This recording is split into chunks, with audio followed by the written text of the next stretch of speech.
Welcome to Prophets in Process.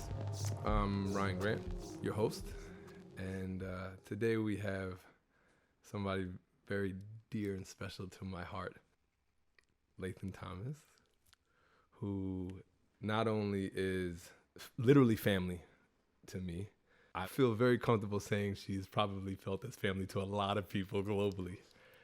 This woman represents everything around divine feminine, and the amount of titles and roles and healthy spaces she has showed up for people is invaluable.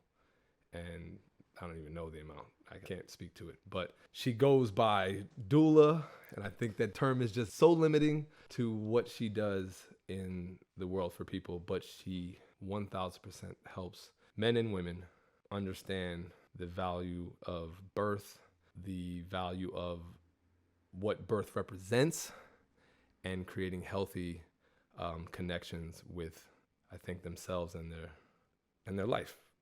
I apologize if that doesn't do any justice. That's because so I know it is very limiting.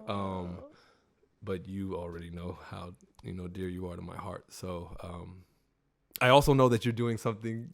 You have another title as well. You want to add on? I mean, I can add on. First of all, I just want to thank you. It's humbly honored to be in space with you and your community today. And it's like a blessing to be able to like talk in this way and just like have people listen to us. But I'm so happy to be here. So thank you. Thank you. Thank you. And that's a beautiful intro. I feel like people are always reading like, hello, and this is, Latham Thomas who does this. It's nice to just, hear it from the heart. So thank you.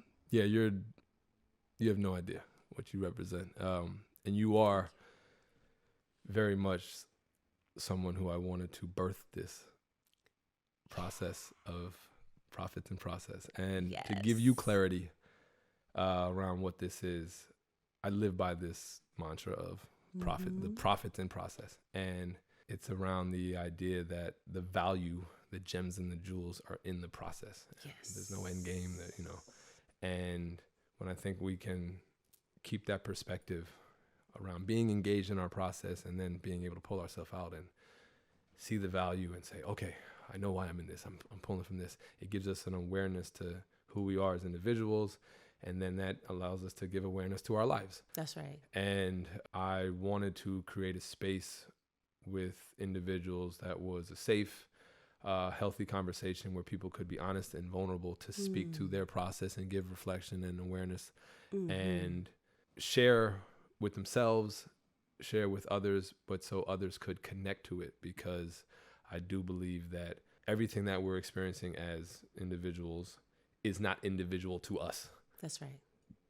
It's something that everyone is going through in a different capacity, in a different space, at a different time, maybe not even yet, but the human experience is not uncommon to humans. It is. Yeah. We're not going through anything that is new to the human. So I'm just very thankful that you and everyone else that is willing to sit here and share space with me and speak from this. So yeah, that's it. Yeah. We can jump in. I always ask, first question is, Latham, what do you do? Well, I do many things, but I would say that my calling, which is what really guides how I order my steps, and really I think that's something that God has set forth for me, is to show up in supportive community around major life events. And you mentioned Doula earlier, and that is definitely one of the names that I go by. I also go by Professor Thomas, which is my title at Brown University, where I'm a visiting professor of the practice of gender studies for the Pembroke Center for Teaching and Learning on Women. And congratulations. Thank you. And in this role, I get to engage with young people who are on the biomedical track, who are on the OBGYN track, who are doing medical anthropology, people who are doing MPAs or MP and PHs and heading into public health that are going to help shape the future of what birth can look like in this country. And so for me, part of that calling is being a teacher, being a caregiver, being a mother, being a listener, being a healer. And so for me, it's really just every day listening to what the divine is asking of me and just being obedient. And in some days, that looks like supporting someone who's at this threshold of change in their life that looks like birth. Right. And other times, it can be death. And other times, it can be someone who's experiencing loss. And so, I show up in those gaps where, ancestrally, we used to have like communities that gathered, and those spaces were holy. They were protected. And because we live at this accelerated pace now, and everybody lives far apart from their families, and, you don't have those villages. And so I'm also a village keeper. And so it's really like settling into a role that allows people to just feel swaddled, feel swaddled. You know how you like swaddle the babies up? No, absolutely. Yeah. Yes. To the like whole thing, my this. mama. Right? Just this swaddling. So that's really what I do. That's like my role in the world. Your mother. I'm a mother. Yeah. You mother in all capacities. I'm everybody's mama. Yeah. That's what I said. You like mama to everybody. That's the And auntie, TT is also my other yeah, name. same thing. Yeah. What brought you into this space? Yeah. So it's so interesting because so I'll start from now so that I can like create this constellation that takes us to now. So now I have a global maternal health company called Mama Glow, right? And so it started as me as a doula, and then now I have like 2,500 that I've trained across the world and country. And if I look back and I'm like, how did I get here? It's really clear. Like it's super clear for me. And so I have to go back though to like 4 years old. There we go. We go into 4, right? Because that's where I can remember. Yeah. Okay, so when I was 4, my mom was pregnant with my sister, and my great aunt and my mom's brother's sister, who was my other aunt, were all pregnant at the same time, due March, April, and May. Wow. And so, so as a 4-year-old, think about like the height of a 4-year-old. You're like at the, you're at the belly height, absolutely. right? So I'm just seeing like the protruding bellies everywhere. I'm like, yo, right? So it's like fascinating. And so I'm all into it. My mother, who is like super into body literacy and autonomy and like knowledge, right? I had all these books as a child. I had Grey's Anatomy coloring book. So I was learning anatomy at an early age. And then I watched this show on PBS. I don't know if it exists anymore, but it was a great show, and it prepared me to become a sibling, and it was called My Mom's Having a Baby. I still remember the jingle and everything. Yeah. And it was like this really terrible cartoon, but it was so good. So I would like watch that and get ready. And then there was like, and then we had Cabbage Patch dolls, which nobody knows. Y'all don't know about Cabbage Patch dolls. It's like a relic, but they were everything back then. And so we used to have these Cabbage Patch dolls, and me and my cousin, who was like a year older maybe, we would like stuff them under our shirts and then pretend we were pregnant and then deliver each other's babies. There you go. Right? And so so that was kind of like the rudiments. But then my mom really realized that like the knowledge was kicking in, because then we're like at the grocery store. She's like 7 months pregnant. We're at the grocery store, and then someone's like, "Oh, your mother has a baby in her tummy." I said, "My mother has a baby in her uterus, and it's going to come out of her vagina." And so they were like, they were like, "Oh, okay." So so I was just like, I was on it in early. It from day one. Yeah. Early. And then fast forward, I was in college. Well, no, fast forward when I was like, before even like just elementary school time frame, I also studied with a master herbalist. And so she taught me to go out into the wild, actually in Larkspur, California. So I was able to go into the wild and observe plants. I learned how to meditate with plants. I learned how to, just time when they should be picked for harvest, for producing medicine.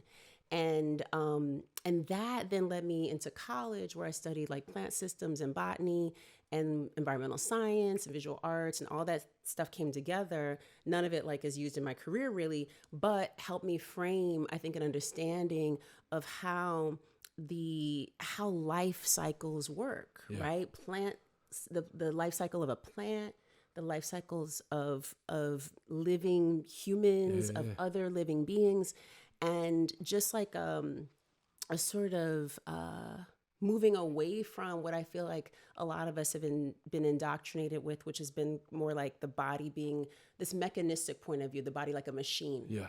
And more like, actually, it's not anything like a machine. And if we can think about the individuality of each body, and also this incredible surrender that we're invited into when we're in this process of growth and about to birth something. And so I was fascinated. You know, I get pregnant like after I get out of college. You know, I meet this guy, add water, here comes a baby, right? And so, you know, it works, right? So this happens, and now I'm about to be somebody's mom. And I had this incredible pregnancy in New York City. By the way, my son came in July, so you know it gets hot in the summer. He had the nerve be coming in July, and by the way, being born the hottest week of the freaking summer, and being a week late. So I was like, you're in punishment. You're in punishment when you get here. Immediately. Right? Like immediately. But then, so I'm like the week that he was supposed to be born, he was supposed to come like July 6th. And usually first time babies, as you know, they like to come a little bit late. It takes some time for the cervix to like open. So usually first time babies are late. But as I say, babies come on their birthdays. So my son came on a full moon and double rainbow, and it was the buck moon. And so it was like amazing, because this time of the year is like when the antlers start to grow back. And this time of year is, it's symbolically for me, it was important because there was like growth happening for me, you know, like personally. So anyway, I'm getting to the answer to your question, which is that. No, you're answering. Now, listen, I want you to know, this is why it's necessary. It was so imperative for you to be, because holy smokes, I don't even have to ask any questions. I can literally just listen to you. Now you know why I'm so excited about this conversation. I'm so excited too. So I'm like, you know, a week overdue, right? Yeah. So the midwives, and I'm birthing with midwives. And here's the thing too. I was living with my son's father, 222 West 23rd, and the birth center is 222 West 14th. Oh. It's 7 blocks away. 222. I was like, the numerology is lining up for me. Like, I'm gonna deliver there, right? This is why Falano's the truth. Yes. And it also helped that like it was right next door to like Nell's and Two Eyes. And I was like, yo, I used to party here. Word. Like now my son, and then he comes out a DJ. Word. So I'm like, this is perfect. Now my son thinks he was born in a nightclub. But it was amazing, right? So it was all lining up. And so we go to this birth center. We have these midwives. And they're providing like amazing care for me. And so when I'm overdue, they have a conversation with me like, look, if baby doesn't come within the next week, you know, you're going to have to transfer to the hospital. I was like, well, we're not doing that. Yeah. And so they were like, you know, let us know when you feel things are moving. So they encouraged me to take a walk, because walking helps to get the baby seating deeper into the pelvis and helps put pressure on the cervix, which then thins out and can initiate labor. So I'm like walking all over New York City, hot as hell outside, like pissed, you know, I'm supposed to be on vacation, you know, my baby late. And so then we finally get home, right? And I showered, I'm like lotioning and stuff. And I'm like, damn, I wish this baby would give me a sign. And I'm like pouting at this point. And I'm like, God, like, I know you don't ordinarily answer prayers like this, but can we do something about this? Something, yeah. Hurry up, right? So I'm in the bed, and then my son's dad, Nemo, he puts on Mahalia Jackson. And so I'm listening to gospel. And I was like, Lord, just give me a sign. Lord, please just give me a sign. And 20 minutes later, I hear this like poplet. And I was like, what's that? And then I feel this amazing, satisfying feeling of wetting the bed. But it was amniotic fluid. Oh. And so it wasn't pee, by the way. Yeah, He yeah, thought it was pee. yeah, So he was yeah. like, get out of the bed, you're peeing. I was like, I'm not peeing in the bed. I haven't peed in the bed since I was a kid. I was like, I'm not peeing in the bed. So I get up and I stand and it's like, did you see the Sex in the City where like Miranda is giving birth? This is like, Yeah, okay, yeah. And then it was like full on movie, right? Exactly. Like splat. It was a movie. Like mine was like this too. Psh, gush the whole everywhere. water just broke. Yeah. Everywhere. And I was like, oh my God, this is amazing. So we're like calling people like it's a party, like, yo, the baby's coming. Like, like, we were so excited. And then the midwives were like, okay, go to sleep. I was like, girl, I'm not going to sleep. I was I'm going to sleep now. How am I going to go to sleep? So I'm so excited. And so I was told to go to bed. What do I do? Being the Taurus that I am, disobedient, stubborn. I watch jazz documentaries till 4 a.m. This is 12:30 at night, mind you. So I'm watching Kim Berg's jazz documentaries. No rest, right? And I'm just here and I'm watching TV basically. My son's godfather comes in and he knew that I was like on my hydration. He bring huge jugs of filtered water and chlorophyll and stuff. And I'm like drinking water and hydrating. And we're watching these documentaries. And he's like, I think you should go to bed. I was like, I think you should be quiet. And because I'm watching jazz documentaries. And then finally, I start to feel stuff after falling asleep for like an hour. And I'm like, oh my God, I should have went to bed. So I'm starting to feel twinges of stuff. I'm like, all right, this is cool. Okay, I can hang with you. This is good. Then it starts to pick up. So I go take a shower and I'm just talking to him and just moving. And then eventually it's like 8 a.m. And I was like, yeah, it's getting real. And it's getting intense. And so one of the things that happens as a result of, so birth is really like a rite of passage, and it's also a meditation, and it's an altered state of consciousness. 1,000%. People don't realize that. And so part of what you do is you like separate symbolically and physically from like your normal station in life, your normal position in life, your normal activities in life. You separate, and then you ascend into this liminal space, which is kind of in between worlds. And you have to go there to be able to like receive the wisdom, receive the fortitude, the humility, the lessons that are waiting for you in that space so that you can come on the other side. Wonderful. Right? Yeah, absolutely. And when you come on the other side, there's something that you have that you didn't have when you started. And it's not just a baby. Absolutely. Right? Yeah, You're like transformed. And so in that space, you don't have language. So at a certain point, like you can't talk anymore. So you only can use like your arms, and you can kind of like, you can make sounds and movement, and it's rhythmic and it's like a dance. And on TV, it looks ridiculous, right? Because it's like people who have like, it feels like they're out of control, and that they become mean and all these things, which is actually, you can see that too. But most of the time, what you actually see is people don't have words. Yeah, they don't have the ability. They don't have the ability to actually communicate. No, because they're overcome. Yeah, and so I was overcome. And so I'm like, just like finding, like it's moving through. So we go to the birth center, right? Now it's my son's father, the grandfather, the godfather. Okay. Like Testo Fest, right? So we go. I appreciate that. I'm not right. I appreciate. So we go to the to get a taxi. This is pre-Uber, y'all. So he's hailing a taxi. He's screaming. I'm like, yo, we are going 7 blocks. like what is all of this? So he's screaming, get her into the taxi. I was like, oh my God, I'm so embarrassed. And so so we get in the car, and then we get to the place of birth. To the birth center, Elizabeth Seton Childbearing Center. So we get there, and he's like, get her in the bed, hurry up. Like, she's having a baby, it's emergency, like, hurry up. And the midwife is like this.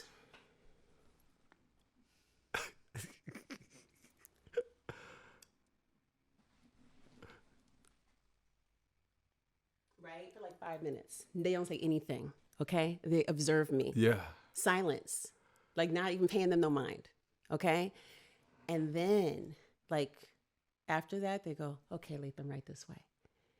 And it shifts the whole energy. Wonderful. Right? So then it's like, oh, this is what time, like, That's what all you, right, yeah, this is no, what, this yeah. is what's up, right? Like, this is There a was such an birthday. understanding on their end. Yes. That it was like. They knew. And I want everyone to know it's not uncommon for dudes to react like that because we don't know. We sometimes don't know. We don't know. And a lot of our process in that is having to find peace with almost being helpless. It's like our helpfulness is in the acknowledgement of around like, wow, I gotta be at peace with they have this. And then you start to witness it and bear witness to how much, intrinsically they understand they like have this. So to have other women calm us down, it is really the same thing in our process with the girls, and watching the doula and the midwife say, chill, it's with all the good. energy, right? And like you Like can not see us with like they set words the as tone. much. Yeah, absolutely. Yeah. They set the tone. Energy. Yeah. And it redirect, it just really it transforms. And it's Completely. like, well, they've been through a lot of this. So if they're good, okay, we're good. I'm good. Yeah. Yes, exactly. And then that means that then Portia can be good. Exactly. Yes. So then I was good, right? Word. So we go into the room, and the setup is that it's like 3 different birthing suites, and then this like common area, like how how the college common areas where there's like a kitchen and like that little kitchenette. Yeah, a little lounge. Yeah, so they have a little kitchenette, they have TV, and then like they have this room, it has a skylight. And so like it had rained, and so there's this beautiful like kind of bluish cast light coming in, and it's like this luminescence, but also darkness. And so I go in the room, and then I get in the tub. Now, let me tell you something about birthing in a tub. You need a tub with jets. Okay. Because you have just a regular tub, you don't get that pressure on the areas. Yeah. Okay. You need a tub with jets. So I'm in the tub, it has jets, and I was like, yes. I felt like I won the lottery. I was like this, like, just like feeling my way through it and just, right? Breathing like that. I can just see it. And it was amazing, right? Because the jets I like positioned my body so I could feel the jets on the front, like on my lower abdomen and on my back. And then I was falling asleep in between contractions. It felt like I was having like 3 hours of sleep in between. Because mind you, remember I didn't go to bed the night before. Yeah. So that caught up. So I'm having these dreams, and they're so wild and lucid. And then I would wake up and it'd be like 45 seconds later. But I thought I slept for like hours. Word. No, I get that. Right? And so it was this amazing thing happening, right? And during birth, we have copious amounts of neurochemicals, one of them being DMT. We have high levels of melatonin, which kind of regulates sleep and mood and memory. Serotonin, which is also for happiness. But then DMT, which we find in psilocybin and ayahuasca. And so it's copious amounts actually surface during birth, and the baby also experiences it. Yeah. So you have the ability to have like these otherworldly dreams, and you can have this like shamanic journey. It is. It's a cosmic, literally a cosmic experience. Absolutely. Yeah. Literally your own internal pharmacy, right? So my body already was taking me elsewhere. Yeah. Now it's time to give birth. That has nothing. None of this has to do with the birth yet. This is the birth. This is the birth. But this is about to be the birth, and then I'm done. Which is the midwives come. I said I'm ready to have the baby now. Yeah. I feel I'm ready. So they come into the room. By the way, they left. Right? They just give you. It's like total. Just like you do your thing. We're just gonna come in when you need us. Like we're not gonna no surveillance. Yeah. No surveillance. Yeah, that was no interesting. Tether. I remember experiencing that, and that was interesting. And to watch that whole, well, it's an empowering thing, and it's a really whoa. Like, okay, you're not gonna be here with us. through like every step. Like, And we're it's the like, grown-ups. yeah, it's like, no, yeah, exactly. Literally, it's like that. But then you're the grown-up. But then you recognize like, Yeah. oh, nah, It's they supposed got to be this. me. Oh, cool. It's like, Yeah. you trust me? And I've been that type of child where somebody putting me in a position of something where it's like maybe a high role or a high task. It's always like, wait a minute, they trust me enough to handle this because they believe that I can handle this, which means I know I can handle this. I can handle it. So yeah, and it sometimes takes people believing in you for you to get there, yeah, right? Yeah, absolutely. Like sometimes you don't have it yet, and just that belief can help you build that self-trust, right? Wonderful. Especially in a moment where it's needed, right? Have mercy. So it's time to have the baby. Now, here come the midwives. They're like, okay, we're in the tub. I'm thinking I'm going to birth in the tub, which was my, choice. And so then there was like, my son's heart rate was going down in the water, and they didn't know why. Nobody made an alarm, but some eyes went, racing back and forth. My son's father caught that. And so they were like, let's get out of the tub and let's have the baby now. I was like, okay. And they're like, super calm, by the way. Yeah. And like, let's help her get out, and why don't you get in the bed? I was like, okay, cool. And they, as you know, like they allow you to choose your preferred method of positioning to deliver your baby, right? So I'm in a squat position in the bed, right? And suddenly I feel this heat coming off my body, like heat, but like it feels like it's above, like this, and it's like in this shape. And not only is it in a shape, there's also a presence that I feel that's in this shape above me. And have you ever been in a situation, Ryan, where like somebody is staring at you and you're like, I'm about to ignite. Why are you looking at me so hard, right? It was like that, where I was like, yo, what is this? And I look up and I see in the shape of like a horseshoe, so behind me to like here, and it was open in the front. And it was my ancestors. There we go. It was my ancestors. Word.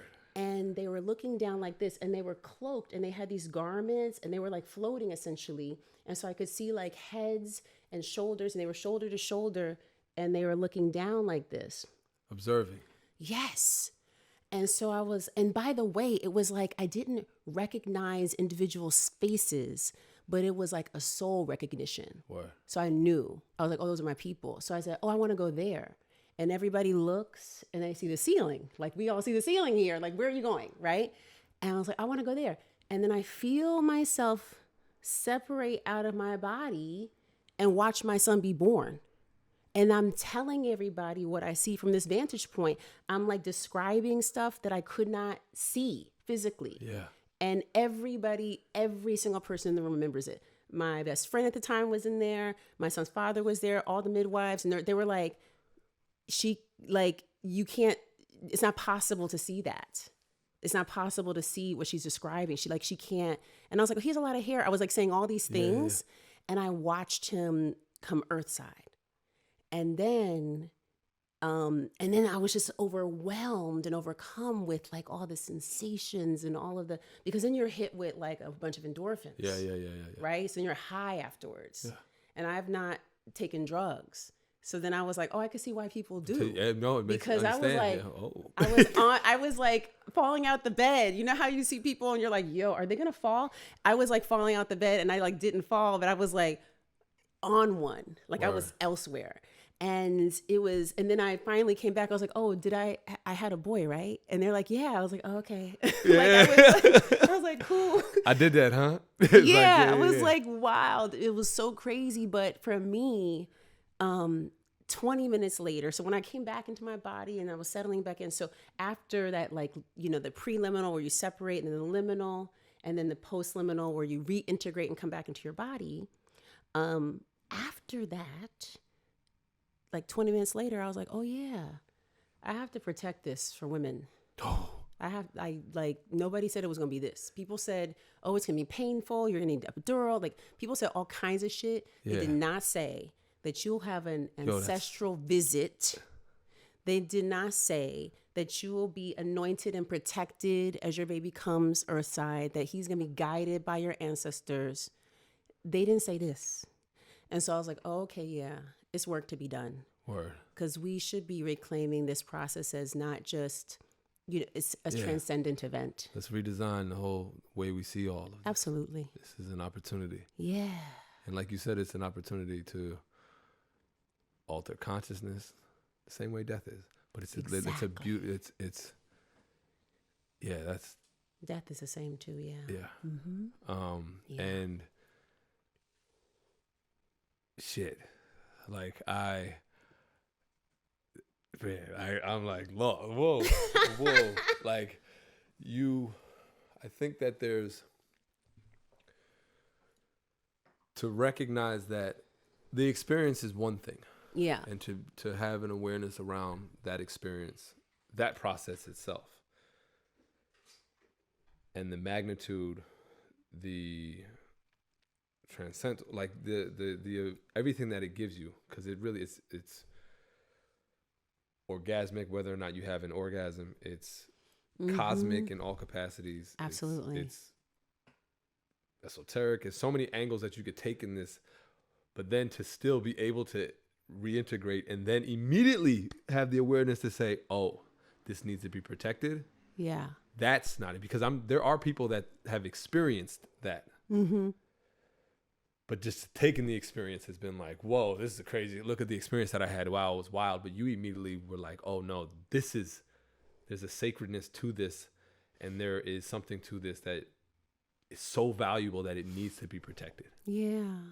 That's beautiful. And I think that does speak to the difference of just experiencing something and recognizing the experience, but then valuing the experience to a degree that, oh, this is necessary for people to be able to experience in a healthy space. Yeah. Because I do think that whenever there's the magnitude of something that is life-changing, literally, it can go in two different directions. Yes. And it doesn't always have to be, and this is the notion around, like when people talk about trauma, I'm like, trauma's life.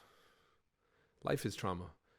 It's how we respond to these incidents that really frames our perspective on things. Yeah. And you, because of the support that you had, because of the perspective around the support that you recognized you had, and then your own awareness and your self-awareness, it actually allowed you to be in that space to experience it as, whoa, this needs to be, as opposed to being like, yo, this is wild, like, man, and prepping women from a very different space of being like, get ready, girl, for like whatever, because it's going, you never know, it's going to be crazy. It's like, no, get ready. This is more of like a get ready, sweetheart, because this is going to, and I'm going to help you get ready in the sense of how you go about this. Yeah. And so that, yes, it's going to be intense, but the intensity you will be ready for, to be able to channel that intensity in different ways. You'll be able to take all these different ways. So that's, and that intensity is intentional. yeah, absolutely. Yeah. It's a testament to you,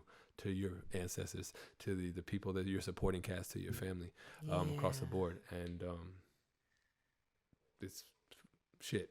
That was the illest. Like, yo, oh my goodness. And yeah, man, thank you for that. And thank you to everybody. You guys just heard the shit. Yeah, thanks for hanging in. That was a long way to get to the process. Well, no, because I think that, yeah, but it's beautiful because I think that allows us to actually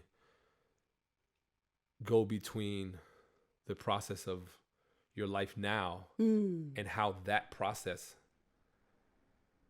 is now a part of your process now.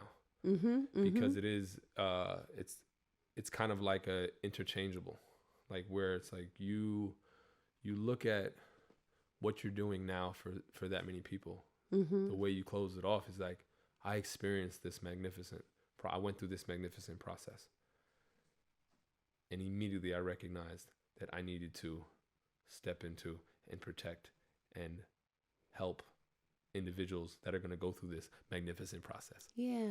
And then because of that, you've gone through a magnificent process in everything that you're doing right now. So thank you. Thank you. Thank you. In regards to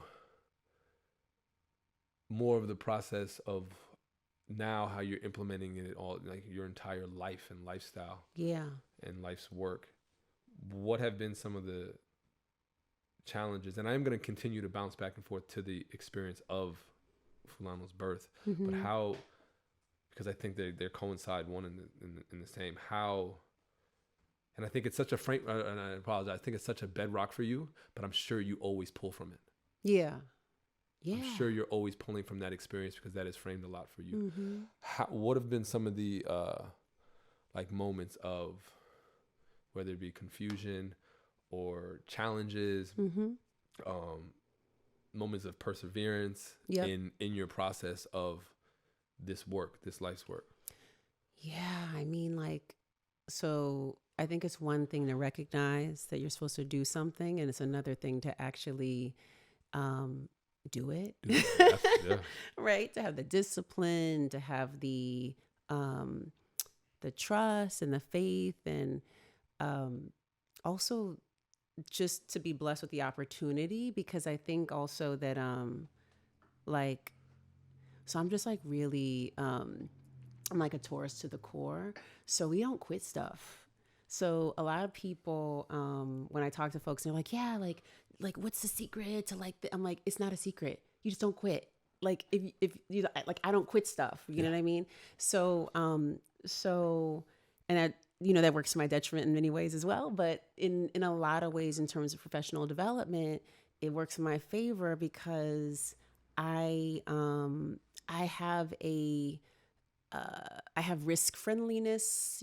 I'm comfortable with risk, and I'm comfortable in a lot of spaces that people are really uncomfortable. Like in terms of entrepreneurship, for me, like I like never worked for anyone. Like out of school, I was always a contractor and always shaping my own hours and stuff and figuring out how to work and like, develop a business.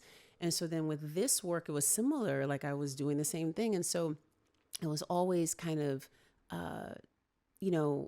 figuring those things out. And at the same time, there's challenges around whether or not I would be able to like afford my rent or, things like this. Right. Yeah. And thank God for family, because like Fulano had never had a professional babysitter. He always had family looking after him. Word. Right. And so I was thankful for that. And so when I know it had taken a village to help me raise him because I was a single mom. And so like, once his father and I split, he was like 3. I hadn't fully developed the business yet. I was still moving along that path, and it was shaping for me. Another cool thing that happened that also reaffirmed for me that I needed to do it was that I went to this ashram and I was teaching, and it was my birthday. And so they made me this wild cake. And then there was this Vedic astrologer, and he was like, yo, I'm going to give you a reading. And they did a whole puja ceremony for me. It was beautiful. And then he's like, okay, I'm going to have you do a reading.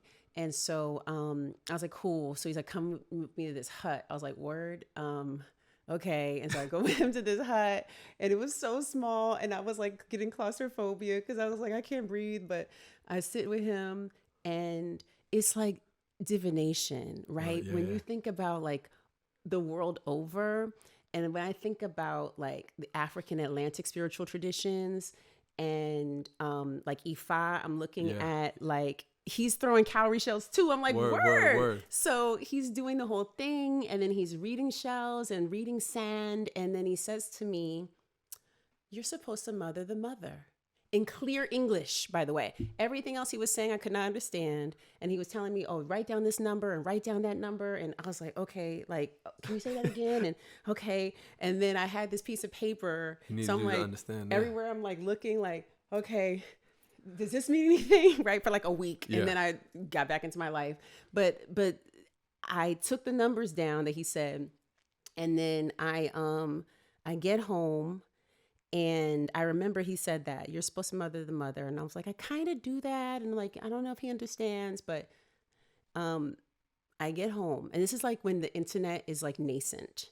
This is when if you might have opened your computer to go online, and we were calling email and snail mail. Yeah, Because yeah. people were still, Yeah, right? yeah, And people yeah. were still writing. I was still handwriting people letters at the time. Word. So this is like back then.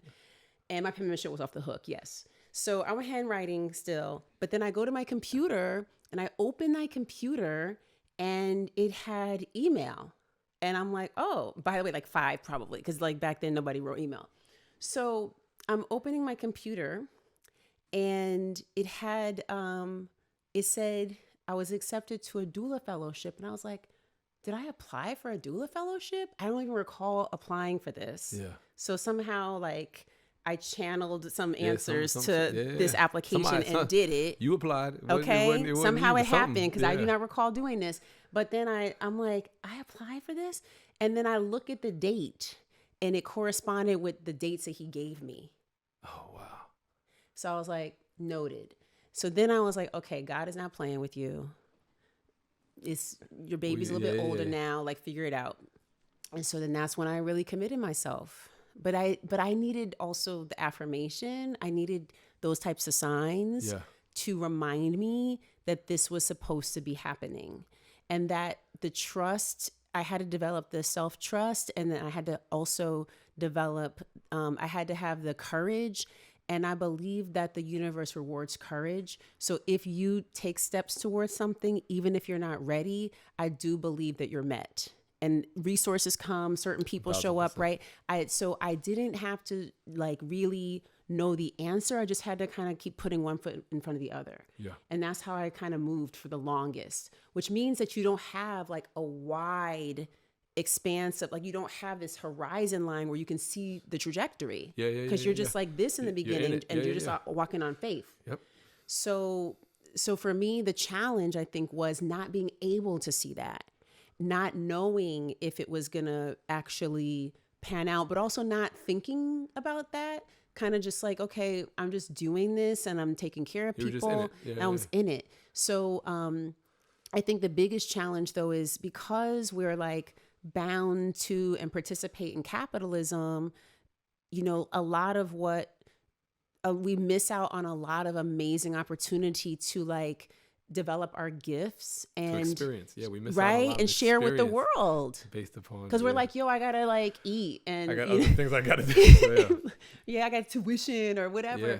And so I had to also think about, I gotta take care of my child, and that also was a really big driver for me too, like to provide. Like I knew I had to provide, so I had to also be successful because I had to provide.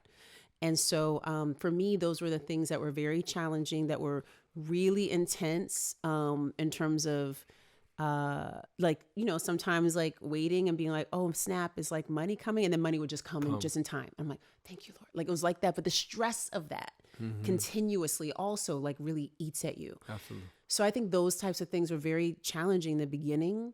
But I stayed committed. I just kept the course. But thank God for community, because I think that's the beauty in it. You were able to stay the course. And you said, you spoke a couple of times about like there were a few like outside reinforcements that helped you stay the course. Yeah. And we all need that. This is why I am the utmost advocate of support and family and tribe. I am a direct result of all of that because nothing that I've been able to do has been done alone. Yeah. To anything, like regarding this podcast. Everyone knows I've had this podcast idea for a couple of years. Nothing is alone, right? And it would still just be an idea, because my idea in execution is at a standard because of who I am. There's a standard of how I want my idea to be executed. Absolutely. And it takes a lot of people that are way more skilled than me, way more prepped than me, better than me in many ways at many things. So I have to trust. That's right. So I appreciate that. And you spoke to, which was going to be my next question, around like something that was pivotal, but you spoke to that incident that really was like, okay, noted. How do you think that, like, if anything, do you have a relationship with, did doubt creep in at all throughout this? Oh yeah, definitely. I feel like doubt finds its way in, and it's not always, it's in weird times, right? But certainly in the beginning, I think that I was so committed. I felt like I was just being guided by this force within me, right? That was like, let's move in this direction. And I think the doubt was more like people who were like, what you about to go do? What is this? Like, how is this going to be? How are you going to make money? And so I learned really early not to tell people stuff and just to really, my mom used to say, yeah, a lot of people are wishing you stuff, but they may not be wishing you well. And I would be like, okay, but I need to like share my wins and also my anxieties. And so I developed a community for that. But I also, I also got a lot of, in the beginning, a lot of people saying like, that didn't understand maybe, and right. And so I learned that I had to, be really protective of any information, ideas while they were nascent, while they were just budding. Absolutely. So that it wouldn't get killed, because you could do more harm to yourself, right? By like, if seeds of doubt are planted, once seeds of doubt are planted, it's really hard for you yourself to actually weed them, right? And so for me, I was like, oh yeah, like certain people, I was like, yeah, I can't say anything until it's already done to this person. And so I would deal with it like that in terms of like voices of doubt from others. For myself, I think I had like a big practice of journaling, of affirmation, of meditation, of prayer. And I also had a really amazing grandmother who has since passed on, who I would tell everything. And she was such a big cheerleader, but she also was somebody I could confide in and who could lift me up, like in those moments where I really needed to, feel that, that fortification, And so, but I would, absolutely. I would say that I don't know if we ever really come to a point where we don't feel doubt. I think that there's moments where like you might have a new endeavor and then you're like, it might surface, but you just have better tools with how to like process and release it. Right. Yeah. And so I have how to transform that, really good tools now. Right. Yeah. And so now I'm like, oh, cool. Right. Yeah. And so I can just get rid of it much sooner than like when I was younger and I would like dwell and, because I didn't have like this, the capacity for self-trust in the same way. But now it's like, if something surfaces, I have a way to like, without having to talk to someone else, I know how to like metabolize it. Wonderful. That's a good way to explain it, how to metabolize it. Because as I said, I think I look at that as it's like the transformational aspect of you're taking energies. Doubt is an energy.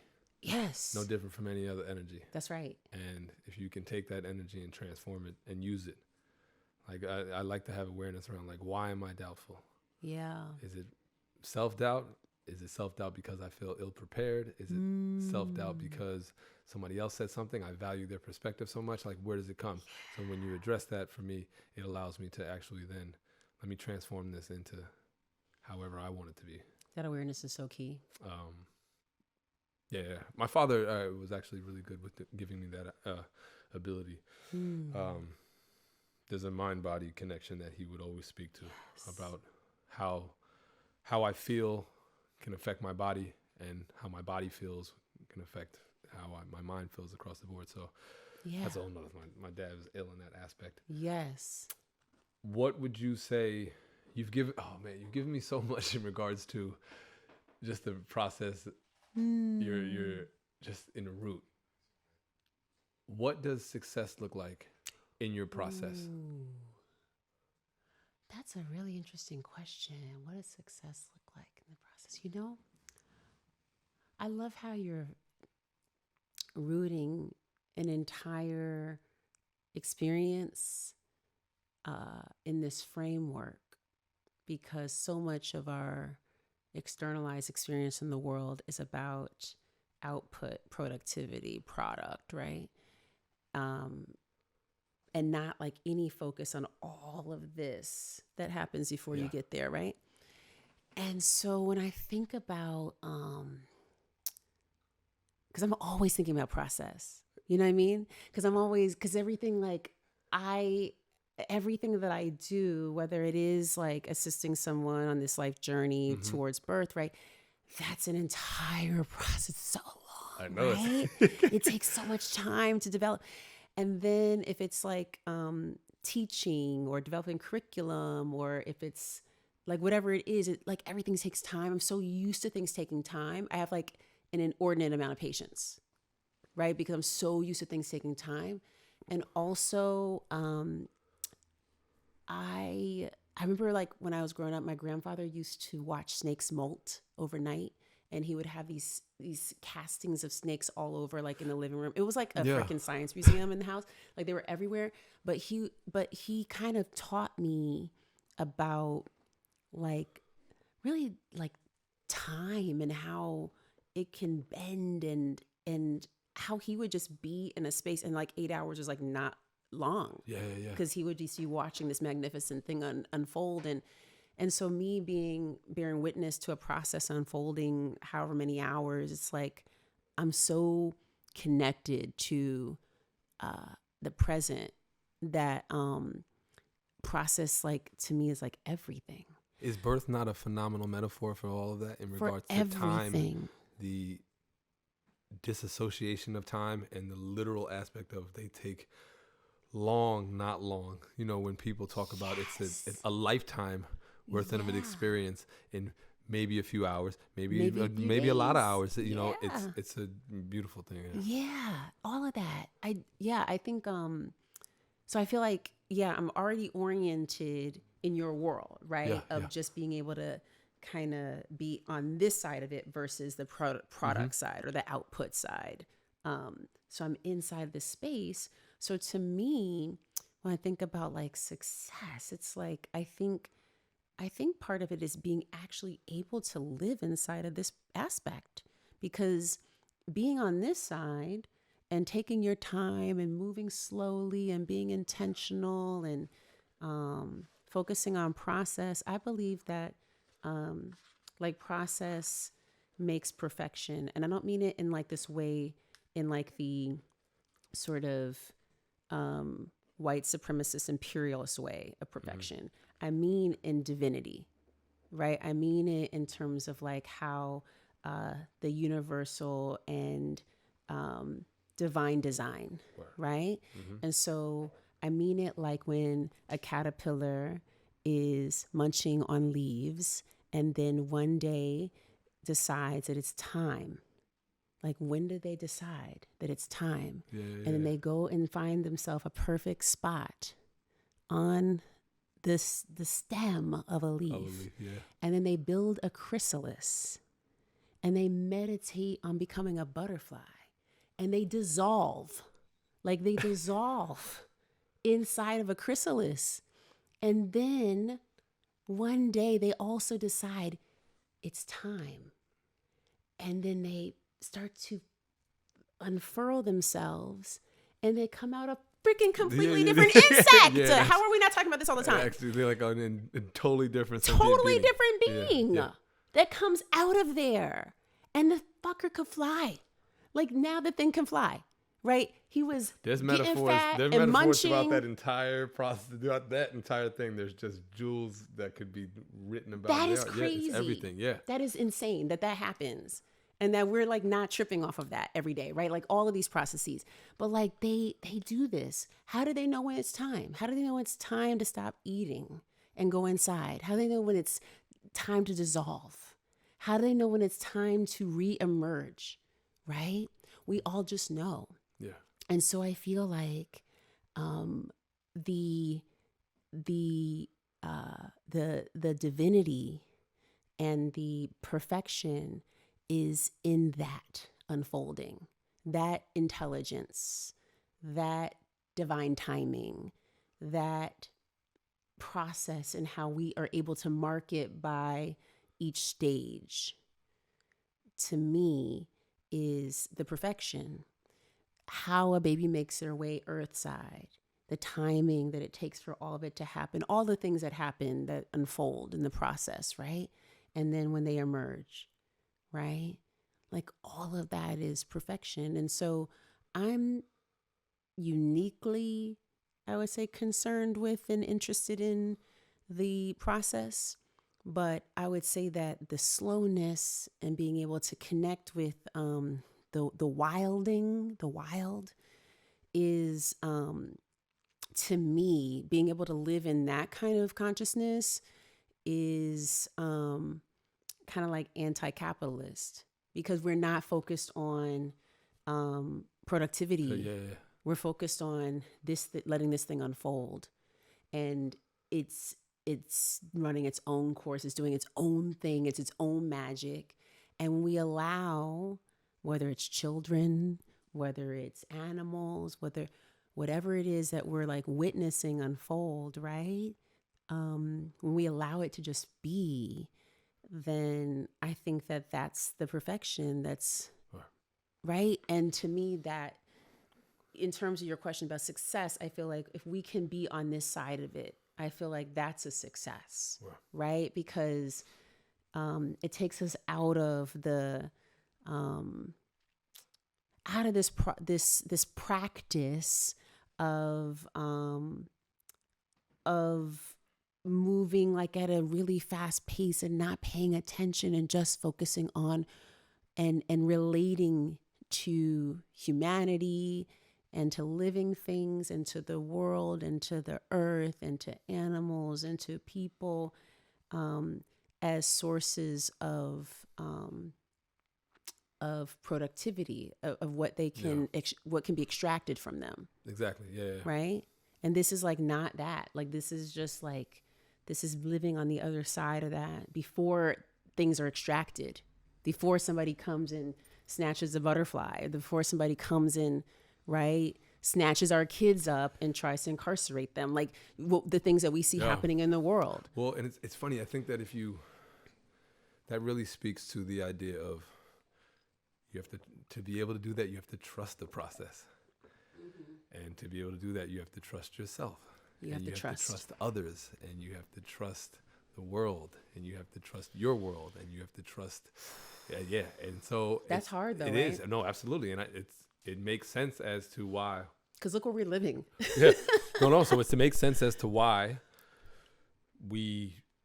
people don't, and why people have not, and why people have been told not to, and have our lifestyles basically don't reinforce trusting. This is so true. Everything our communities don't reinforce any aspect of trusting. It's so true. And I speak to this in regards to consummate trust is peace of mind. And to have peace of mind, it's not everything. It's not even a faith. It's just a no. Yeah. That no matter what, I'm okay. No matter what, I'm capable. Even if I'm not okay, I'm okay. Yeah. That no matter what I'm going to experience, and the macro of that is that, in the sense of that, okay, I'm going to walk in this world and experience this, and I'm going to trust that everything that is given to me is in direct divine design. Yeah. Whether I like it, enjoy it, or not, it's part of the experience that I've chosen to come down here. And then in the micro, it's then even the things that don't necessarily feel the best. Yeah. And I think that for children, it's imperative to create healthy spaces for them to experience and explore throughout that. Absolutely. And then when they don't know, when they experience something, they're like, no, it's like reinforcement of the parents and the parentals around and the ancestors saying, it's okay, sweetheart. You're safe. Yeah. You're safe to experience that. Right? Even though it hurt, you're safe to experience that. You're safe to go through that experience. Because what happens is that if they experience something that doesn't feel safe, whether it's safe or not, if it's not reinforced that I'm okay to experience that again, what do you mean? It's a self-preservation aspect. They're going to say, oh shit, I don't want to experience that again. Yeah. Because I wasn't safe in my response to it. I wasn't given support around it. Mm-hmm. I wasn't. So what do? That's trauma. That's where the trauma aspects Yes. of like where you see certain aspects close off. Yes. Certain aspects shut down. Yes. Where it's like, no. I experienced this.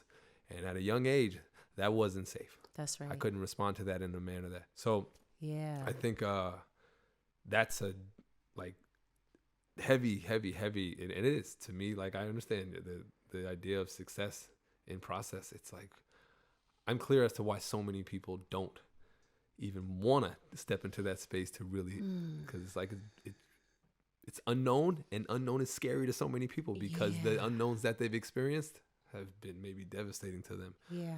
Or not supported. So it's a it's a real thing. How would you in talking now about like the like value and pulling out the profit aspect, FIT, the value of your process, how would you say that your like personal constitution has been set, changed in any capacity? And what I mean by that personal constitution, I mean what you stand by,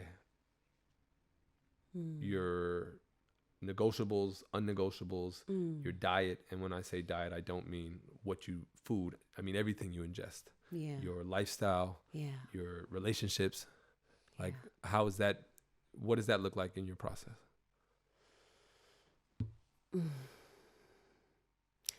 And you said, how does that affect my personal constitution? Yeah, like how does all of that? Because I think that kind of is how you express your personal constitution. Yeah.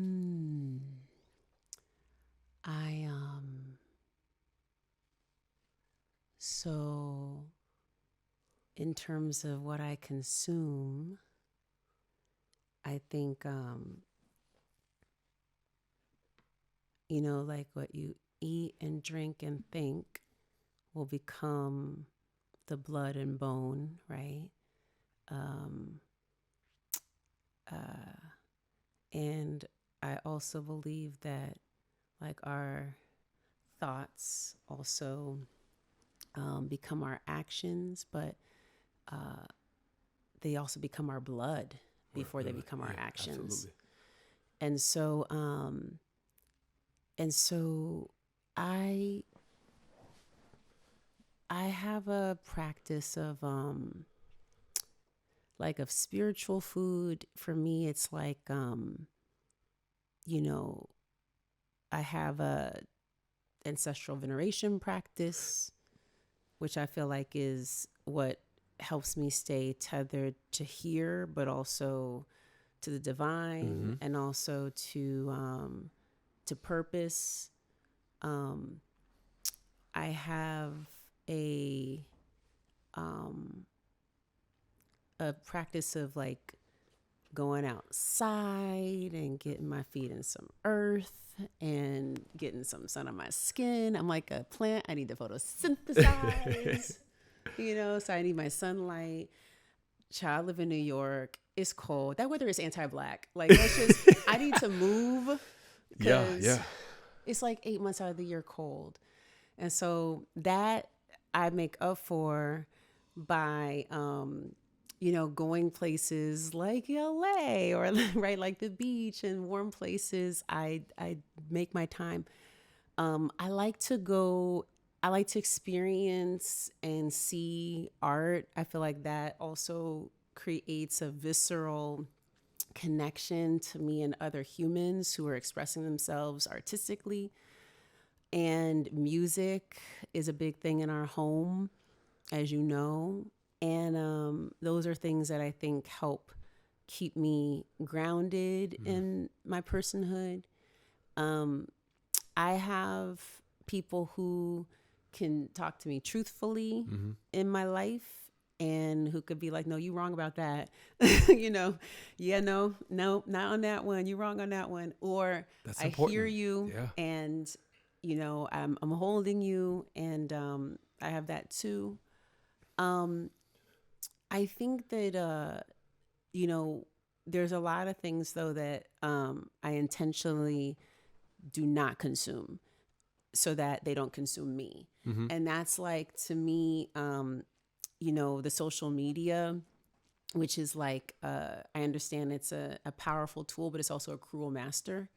And I think so many people like put their whole lives in this space and don't actually live their lives because they're so busy trying to like impress people that they don't even know. And I think also you get really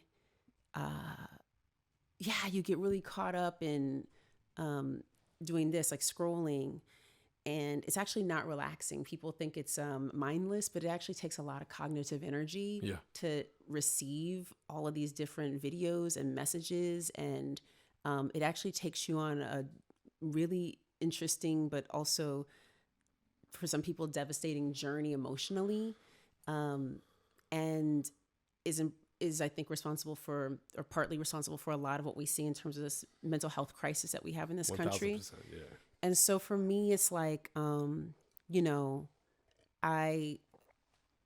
go on when there's something to share or say, but then I don't really go on. And or I just like private message people. I'm like, oh my God, look at these bunnies. Like I love, my feed is like full of baby foxes and deer and like animals that shouldn't be connecting that are friends. And so I'm like, look at these, so that's the kind of stuff I like look at. But I think that's a good representation of, like, somehow that's what's coming to me. By the way. Like and that's, babies. But that's it. Yeah, but that's of a representation of you and what you need. You're filtering. And that's what I need. Doing a really I need good to see job. babies and like baby animals. And when you think about it, like, what tool that has the capacity to change lives and is such an expansive and massive tool in the world, in the same breath, has not been a cruel master? I don't think there's any tool. I don't think, because anything in life, if you look at like a polar aspect on a spectrum, if it can do wonders, it can also do it's going to literally has the capacity to do massive destruction. Yeah. And so I do think we can, I think when you have awareness of both ends.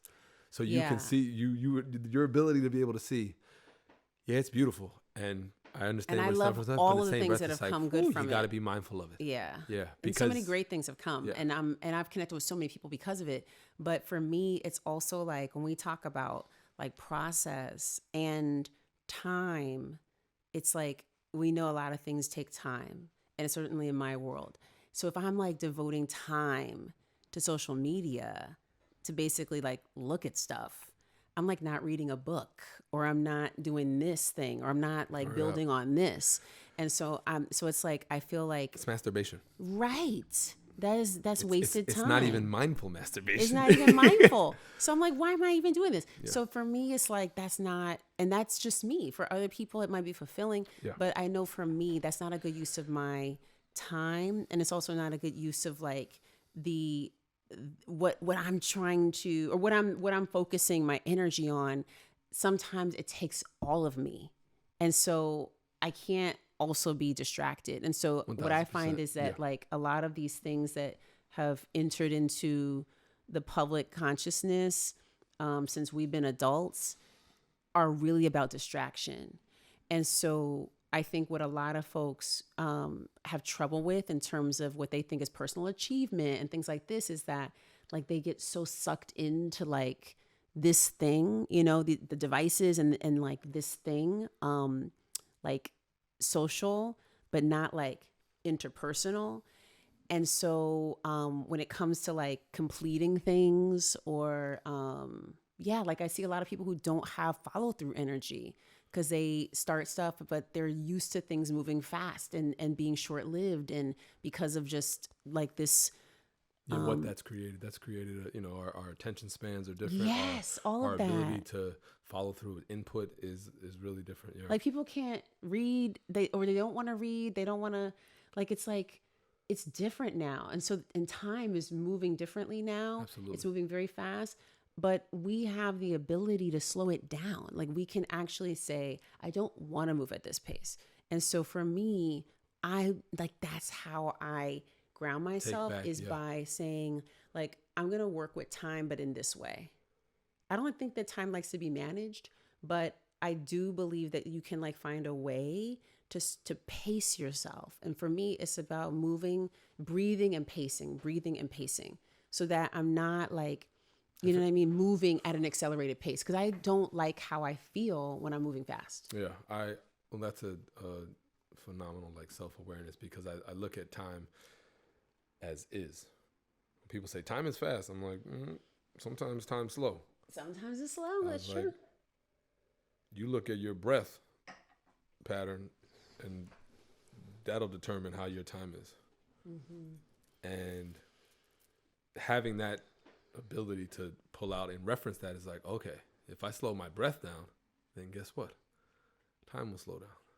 Everything could slow down. You can start to look at the world in a different pace, in a different way. Because when you look at the world in a different pace, you'll see things differently. You'll be able to see things that you didn't. I go like this. Suddenly you can see things. You know, you can experience things in a different way. So I appreciate that. And yeah, so for me, breath to breath is everything, in the sense of how we actually like process what we're taking in. Yeah. But the world sometimes moves a little faster than our world, and it becomes overwhelming. So it is sometimes hard for people to process both aspects and to take it. It's like, that's the world. That doesn't have to be my world. Yeah, exactly. And I don't like to be rushed. Like, so if we rolling, yeah, I'm not about to be rushed. Word. So like, it's like a cardinal sin to rush to horses. You cannot rush me. Like, I am like, and also I think about time differently. So like, it could be literally like, you know, my friend can be like, oh, I'm on my way. I can say I'm on my way. They're in a car when they say they're on their way. When I say I'm on my way, I'm out the shower, my clothes is in the dryer. I'm figuring out what I'm gonna wear. Right. So I'm on my way. Absolutely. Right? I know. I'm taking the steps to go. Absolutely. I'm thinking about it. Right. Yeah. But it's not the same. Right. So I think like, yeah, time is different in that sense.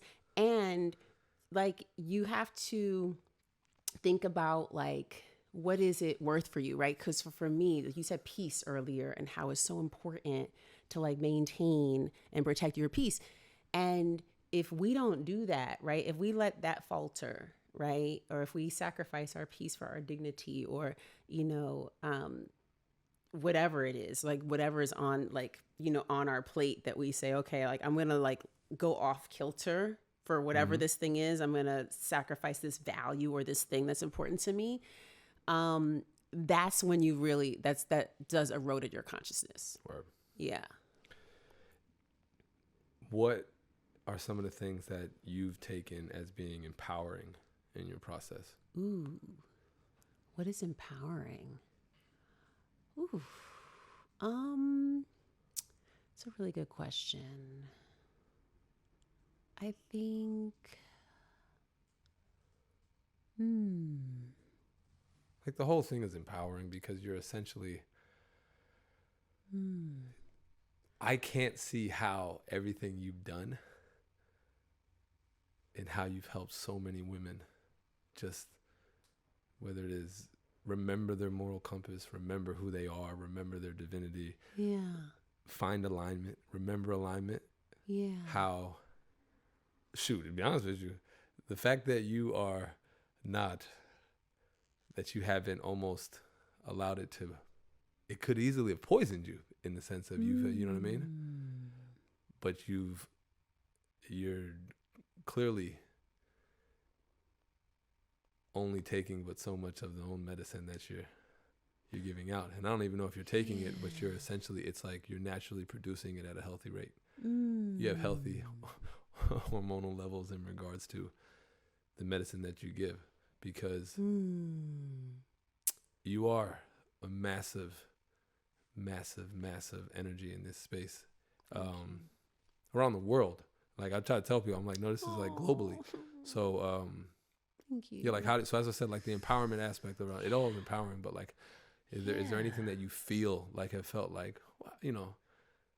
Yeah, I mean, I feel like I have like fortification practices, and I have so like like after birth, for instance, I have like a reentry ritual. Mm-hmm. So for me, like going into a space and then being, bearing witness to life and then coming out of that space and then going back into the world.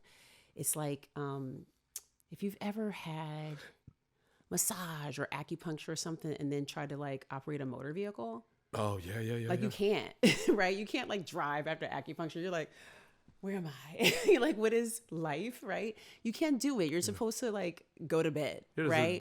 Hydrate. There's a process of reintegration. You have to reintegrate, Yeah, absolutely. right? And so it's like that after birth, like even though you did not necessarily physically have the baby, you're also like all of that energy, all of the hormones and neurochemicals, everything's circulating and everyone's like a part of this experience. When you emerge back into the world, if I walk out onto like Fifth Avenue out of like the hospital and everybody's walking like it's a competition and I'm like, oh shit, like, you know what I mean? Yeah. It's like I have to like have a ritual to come back into the world. And so when I get home, it's like I strip, I put all my stuff I actually put all my clothes in a bag and put them outside. I don't let them come back into the house for a few days, and then I wash them. I do purification with grasses, and then I shower, I go to bed. And I eat warm foods. I eat like broths and light things to kind of still stay in the headspace. So then I document. So I either audio note or journal what the experience was and stuff so that I have that for them so that when we process the birth, I can ask them what the experience was. Even though I was there, what was it for them?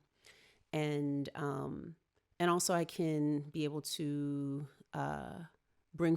summon forth other things, when we process it together.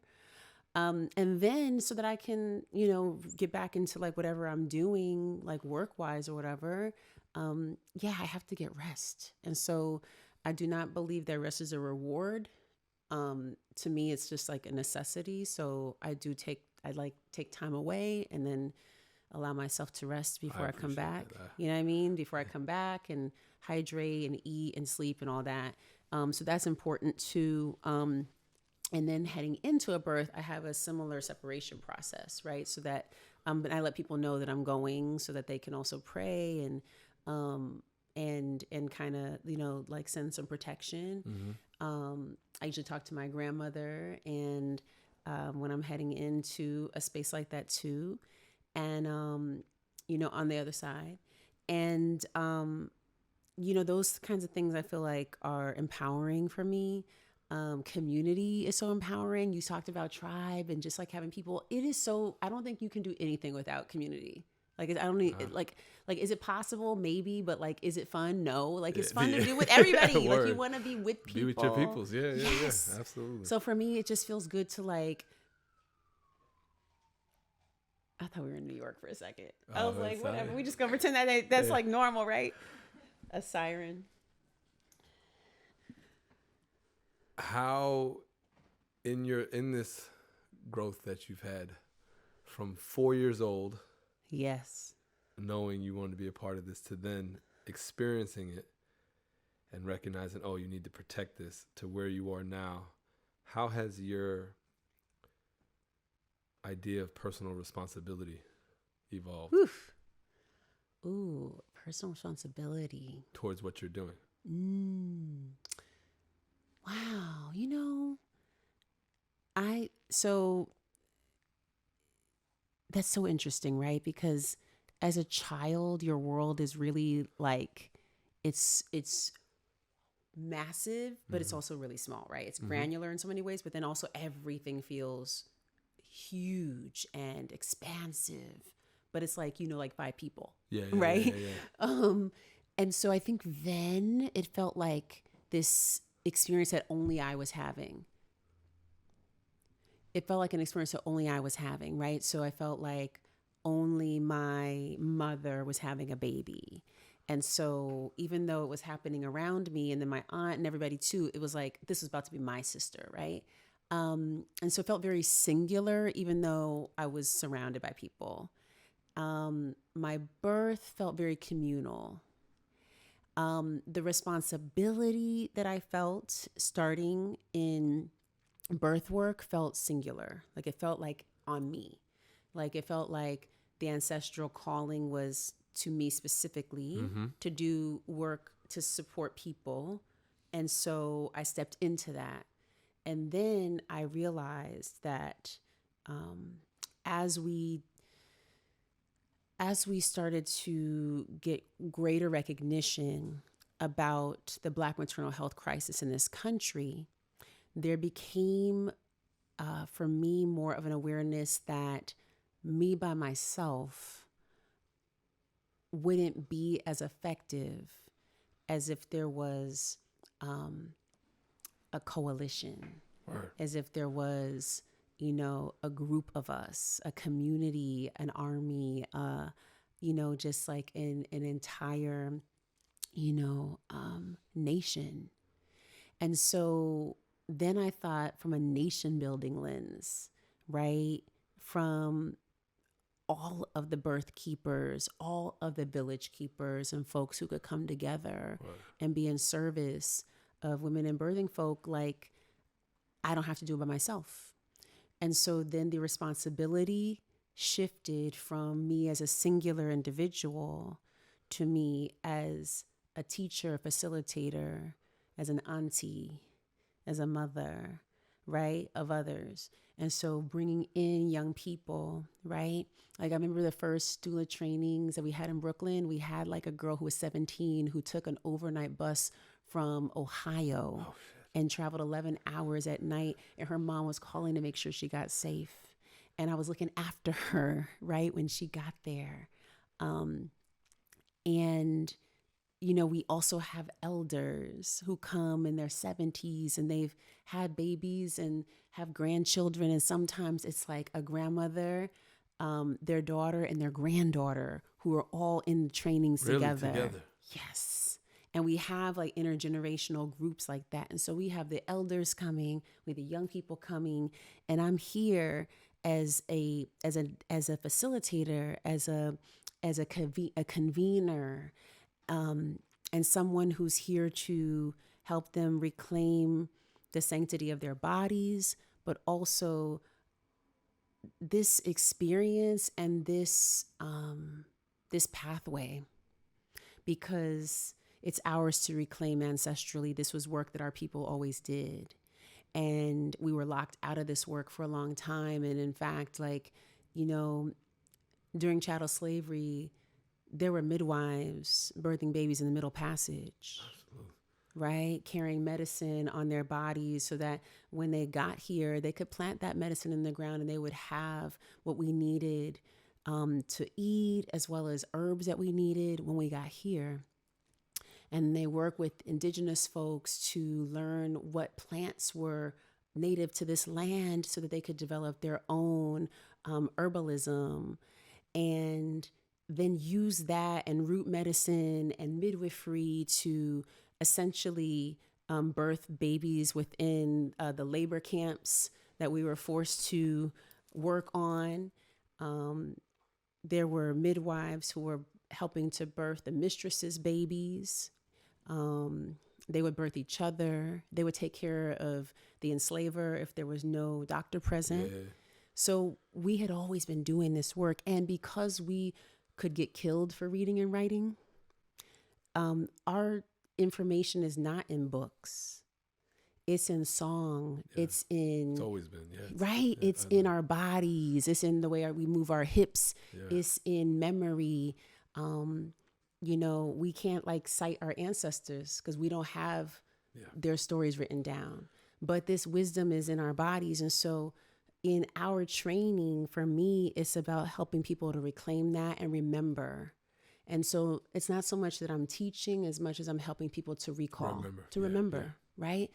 And so I feel like that's the responsibility that I've accepted and that I step into, is one of being more of a facilitator and a teacher and a professor so that I can help other people on their paths. That's beautiful.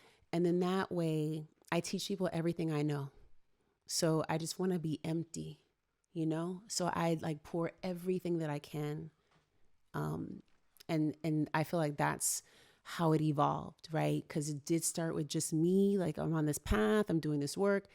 And then it became, wait a minute, we need more of us. Yeah. And certainly as we It's not about address, you at this point. it's not right at all. And I'm so thankful that it's not, because Yeah. I'm like, there's so many people that I get to That's the look at, wisdom. like, oh my God, look at you. Like these are my babies. And also I feel like we can actually get a handle if we really think about where we are now in terms of this maternal health crisis in the United States.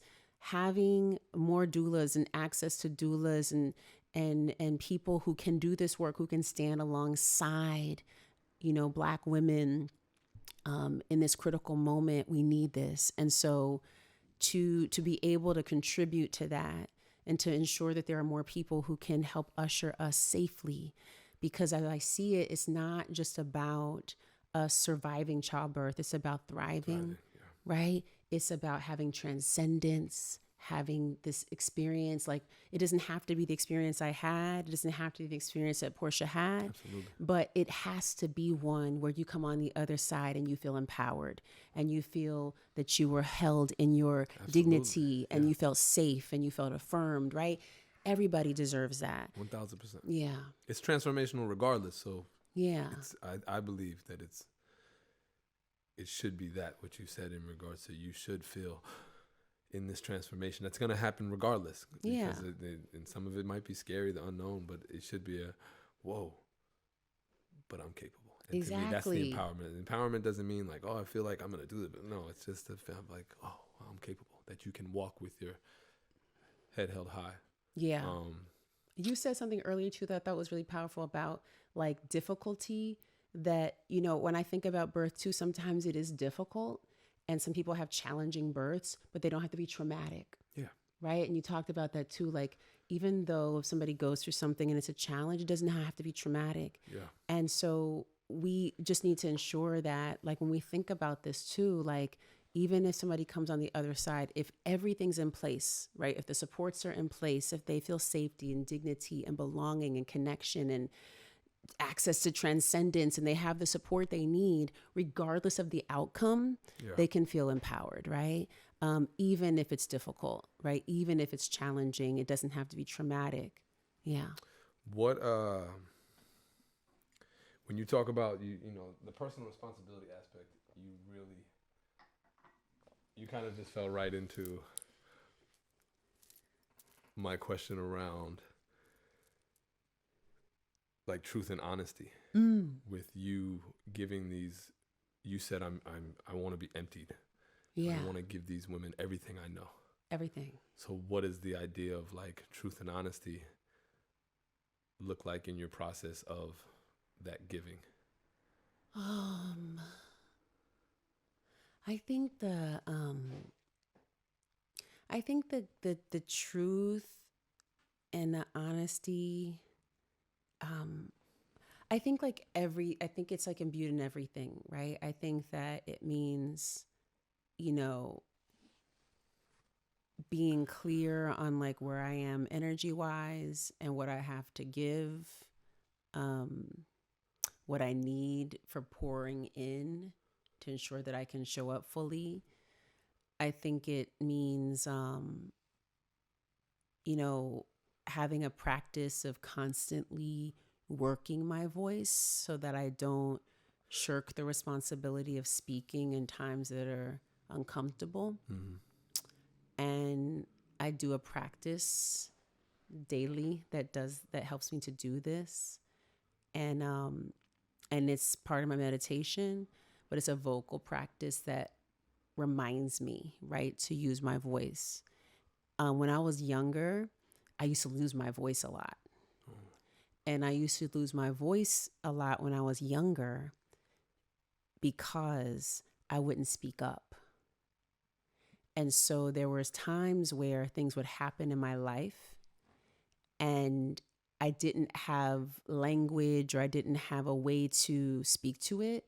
And so since I couldn't articulate in the moment, I would like kind of internalize that experience and then kind of play back in my head things I could have said, but I would never bring myself to say. Yeah.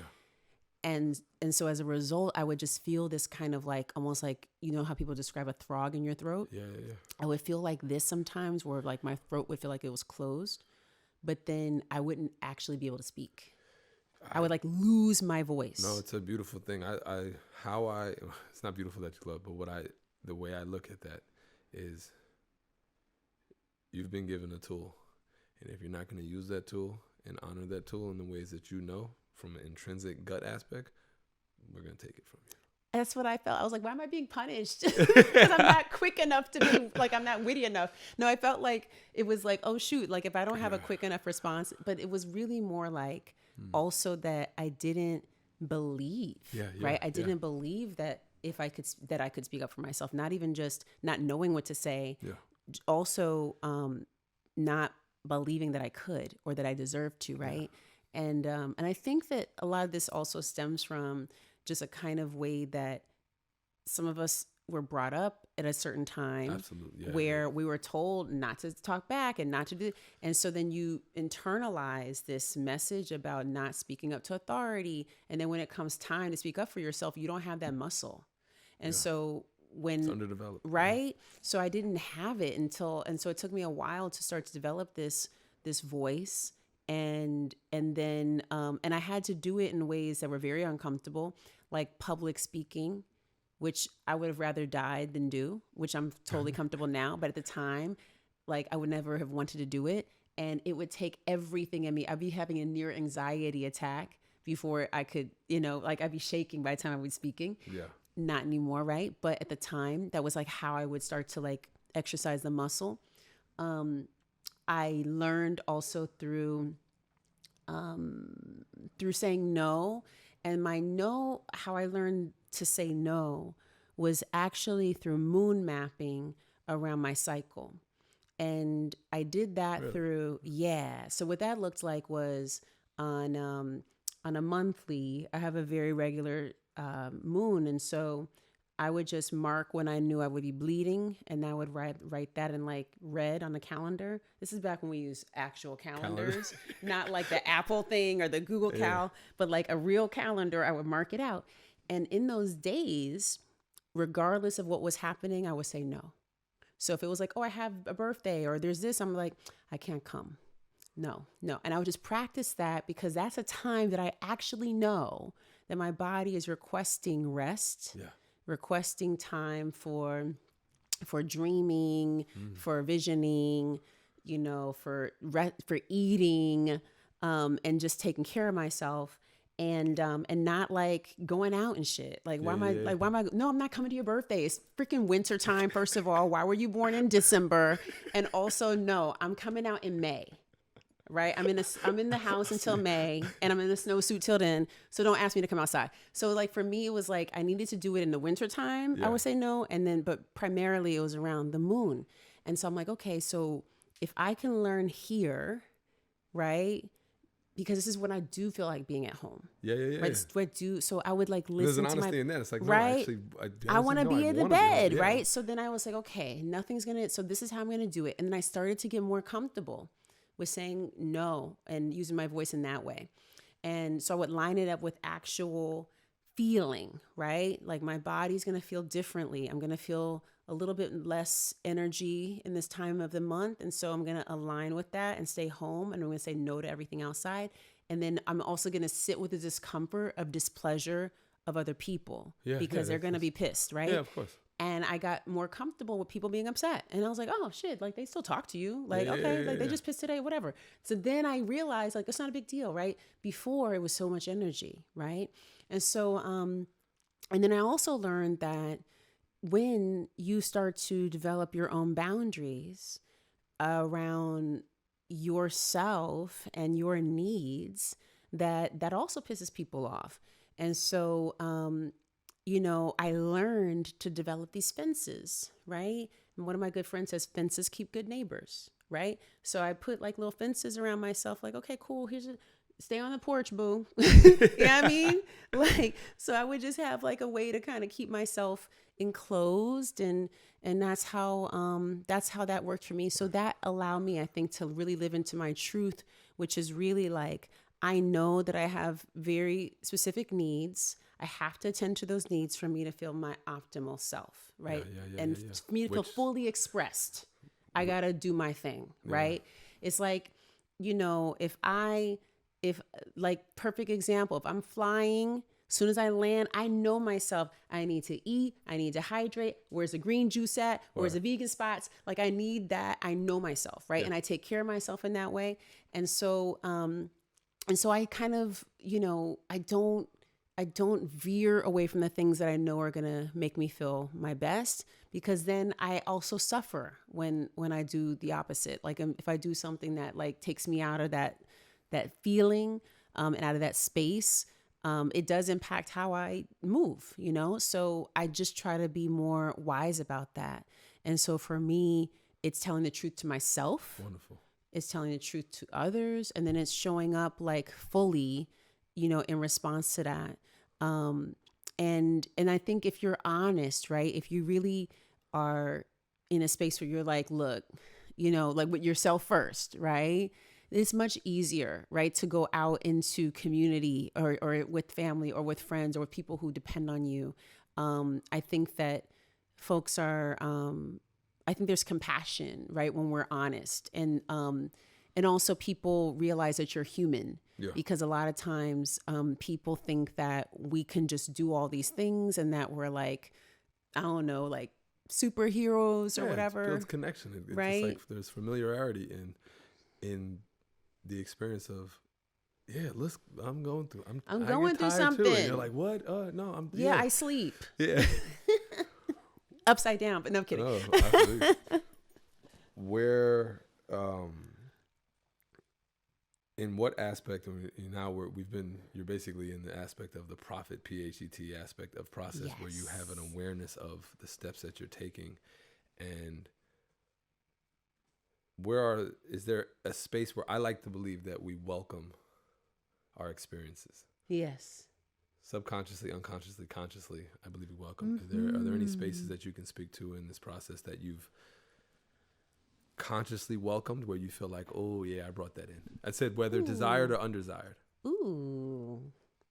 Yeah, I love that. I love the welcoming, the invitation. Yes.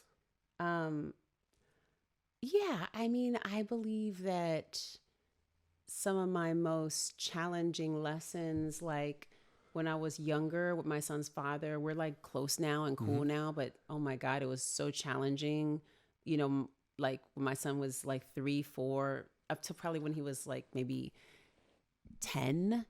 Challenging years. I always called him like one of my greater teachers. And he used to make fun of me because he's like, yo, I thought you practiced yoga. I was like, motherfucker, I'm practicing yoga right now. Right? Because what I want to do, breathing. Yeah, okay, I'm practicing yoga. but I really feel like he was, right? Like one of those people who could take me to the edge. He was really like my mother in many ways. They have like they do similar things where it's like they know what buttons to push because, by the way, they put them there. Yeah. So it's like they just knew how to do certain things to get under my skin. And then I came to also look at the relationship as a gift, not just for my son, who brought us together, but because like there was a lot of things that were a lot of his dysfunction actually helped me grow in certain ways. And so for those lessons, I'm thankful. And there's a lot of things about him that are amazing for my son. And so we like shaped him in really beautiful ways as parents. And so I feel like, that energy was called in, and, it took a while for me to embrace and get to a place where we're cool. Now we're just great, and the families are like, the families are very close and stuff. So it's cool, but it took a minute, right? And so I had to get to a place where I was seeing it differently, and I was seeing him as a teacher. Yeah, you had to be willing to change your perspective on what it looks like. Yeah, because it wasn't easy. Yeah. And then I would say, yeah, I mean, there's so many things. I feel like, there's constant things that show up now as a result also of like being a really good gardener, because I'm, again, really comfortable with things taking time, right? And so I heard this parable years ago, which I love sharing with people, which is like, this man lives across the street, and every day he's watering, and everybody's looking at him like, yo, he crazy, because ain't nothing there. Nothing has grown. Yeah. Nothing has grown. Years, nothing grows. Every day, years, nothing grows. Finally, one day, something starts to shoot up. And then in 3 months, it's like bamboo. In 3 months, it's like, 4 feet tall. And then like in, like a year, it's like, a hedge, right? And then everyone's like, oh my God, that's amazing. How'd you get that to grow? Like it popped up in like 3 months. He's so like, no, fast. it took me 7 years Yeah. to do this, right?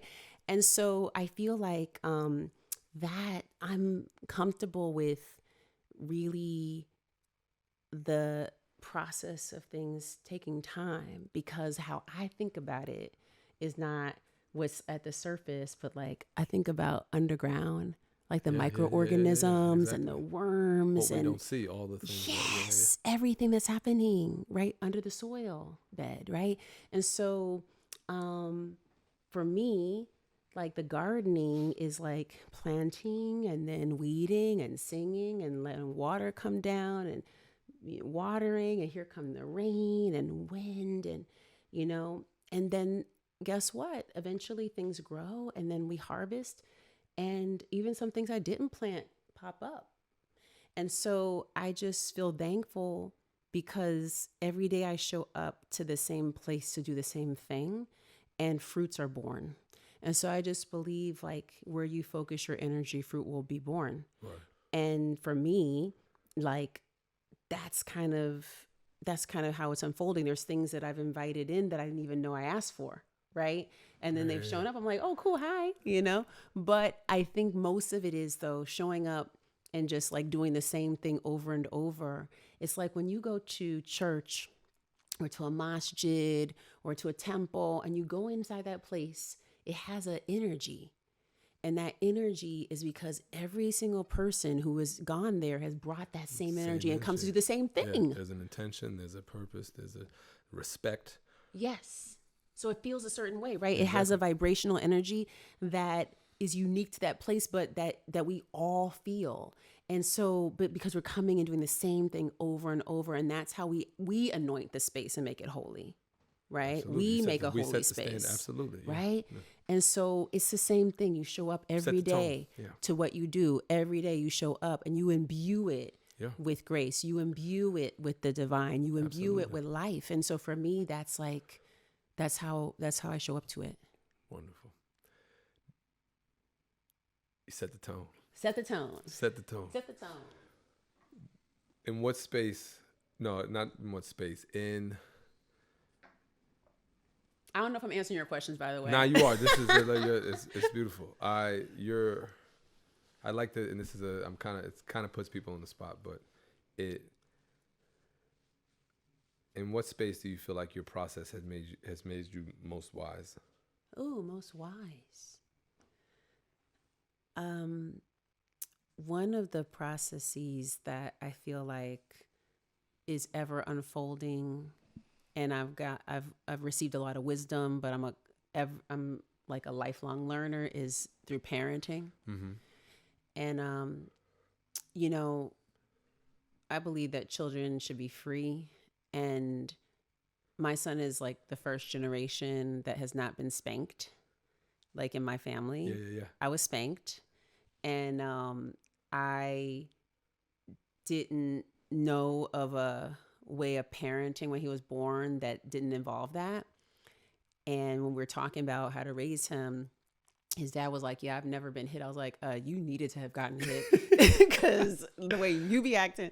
But I was like, yeah, I was also really a good kid, Yeah. and I was beat all the time. And so I was like, yeah, I'm not doing that. And I also, like, I had to imagine. Is that something? Okay. Okay. I had to imagine like a world that did not involve hitting a kid, that did not involve that kind of violence, right? That I had to imagine something differently. Absolutely, yeah. Right? And it's hard to I will imagine say that's something not differently. the easiest thing to literally. It said you talk about like what you've seen, your whole perception of what And you've what seen, you what you've experienced. experienced. Like that has framed a particular. So for you to step outside of that and say, I have to reimagine an entirely different world for my son. A completely different world, and the expectation, and be able to trust and say, okay, he's gonna turn out a great kid. Yeah. Even though He'll I'm be not doing capable. this thing that like every generation has done. Yeah, you had to trust your own I had to process. trust. Wow. And so, by the way, people had things to say. He was such a good kid, and he never actually did anything that would quote unquote warrant, like a parent doing something like that. But also, I have a relationship with him where he tells me like everything, and he's like honest, and he's super respectful, and he's not afraid of me. And I grew up like afraid of my mom because of this type of dynamic that was about domination and obedience, and it was really carceral. Top down. And, it was like very carceral in a way. It was like punishment and obedience, and so that I did not want for my son. So when I think about the process of like unlearning those things and then designing a new paradigm for parenting and implementing that, and then now he's 19, and so still parenting him. But also the other piece for me, like this liberatory framework of parenting also means that you cannot hover and surveil and mistrust, and like you have to also believe that the tools you're giving them, that they're going to be able to implement in the world without your surveillance. And so you have to trust them. And so that's the hardest thing to do. Absolutely. In a world where you see things happening and you're like, yo, it's not safe out here for our kids. So you have to like balance this thing of this. It's like you're looking at what's happening in the world, and you're looking at how our people are being lynched. And then you're also like, but I also want my kid to be free. And so you have to hold 1,000%. It's just a simultaneous. It's like I said, we talk about like this paradox of having feelings and wanting things that can so easily contradict each other. Mm-hmm. It's like, I don't know what my girl's world is going to look like. And when I look at the world now, I'm like, whoa. Yeah. It's so easily. I'll never forget. Bro called me one night randomly. Mm-hmm. And he says, yo, dude. And I'm like, what do you think? He's like, what are you doing? And I'm like, I don't know. I'm reading. He's like, yo, I'm just having these thoughts. I love the girl so much. Mm-hmm. And I'm thinking about the amount of love I have for them. And then I think about, in comparison to the amount of love you have for them, I don't know how you let them do anything. How do you let them go outside? He said, yo, it's so wild because it's crazy out here. And I said, yeah, it's crazy I totally understand that. Yeah. I said, and yeah, I think about that. And I said, and my love for them could essentially, and why I love them so much and what I want them to experience in regards to their sense of self. Mm-hmm. I said, my love for them in the same breath could be crippling to their spirit, their being, and everything, because I want to, my idea of like, I want to protect them so much. I want to protect them. And I said, but that idea of me protecting them is my own shit. And I said, that shows right there that I'm not trusting in what I'm giving them. Yeah. Mm-hmm. That I'm not trusting in the tools that I'm giving them. And yes, I have to slowly, it's like, we set up parameters, like you call fence. Like when they're young, I set up a specific fence and I say, okay, you're this, you can hear around. right. And then a little bit as one, two, okay, I see based upon what they're doing and I see Yep. based upon their development, who More they are space. individually. I give them individually more space. Guess what? They don't all get the two of them don't get the same amount of space because they're That's two different individuals. They that move in different part. ways. So we just keep increasing space to the point that they look at me and they say, Dad, I'm good. I trust in, okay. And I remember I was the type of kid that I needed to know where my peoples were. Yeah. I immediately wanted to know where my mom was, where my dad was, where my uncle was, where my grandmother was. If we had a park, I want to know everywhere. Where's my safe? Where everybody at? Exactly. Yeah. And then once I knew where you are, you know where I'm at, Then you could be. I'm good. Then I can be free. Yeah. So that's just like reinforced. Now, because that was so reinforced for me, all I need to know is that my peoples have my back. I'm good. Yeah. And if I know I can access them, Yeah. I can go anywhere. Yes. I can live anywhere. I can be anywhere because I know I have the support of my people. And support doesn't mean that they agree. Right. Support doesn't mean they like. Right. It just means I know I have their support. So when I say, hey, I need you, I got you. That's right. And I think that is literally it when it comes to this idea of how do we move in these spaces with like individuals, kids, in regards to creating these worlds. It's like, listen, I don't know. There's such an unknown that I have to trust. It goes back to them. It's like, well, how much do you trust yourself? Mm-hmm. Because if you're being honest around what you're giving these kids, then why wouldn't you trust? Because they're reflections of you. They're reflections of their own self. You have to trust in what they've genetically gotten. You have to trust in and I get it. A lot of people don't trust because our mentality, that's the stepping out of the stage of survival mode. Mm-hmm. It's like stepping out of the mentality of believing that we are just doing whatever it takes to survive, because I will move very differently if I'm literally just trying to survive. So true. That's on a genetic basis. Mm-hmm. Any organism that is trying to survive will do what it takes, whatever it takes Yeah. to survive, versus recognizing there's no deep breaths when you're trying to survive. Nope. Heart rate, pace, there's nothing. It's moving. So when you recognize, oh, okay, I'm in a space where now I can breathe. I don't have to. Yep. Now we can take these slower steps. Okay, what do we want our worlds to look like? How are we developing? How are we changing? Yeah, so it takes trust. It takes reinforcement. Yes. And it is hard sometimes to find that. This is why our peoples. We need our peoples. Even if it's one. That's right. Even if it's one. And I think that we do need part of our rites of passage as like from into adulthood. Yeah. You do need these moments where you have to kind of do something on your own. Yes. And do something like have your own personal fortitude. But Yep. Overall, I think that health is in support. Yeah. Community. Right? It's like, yo, we need, what the hell? We're do. not supposed to be experiencing this by ourselves. Not at all. We're on the, Yeah. this has been the best. And I close with more of the macro wrap up of your process. And I speak to like, give me something that you love about your process, and then something that you don't necessarily love, but you recognize is necessary to you. Ooh. Huh. What do I love? And what's necessary?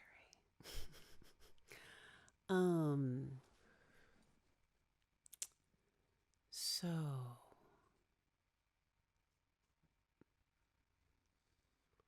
gosh, I'm like, what area of life do I want to like zero in on?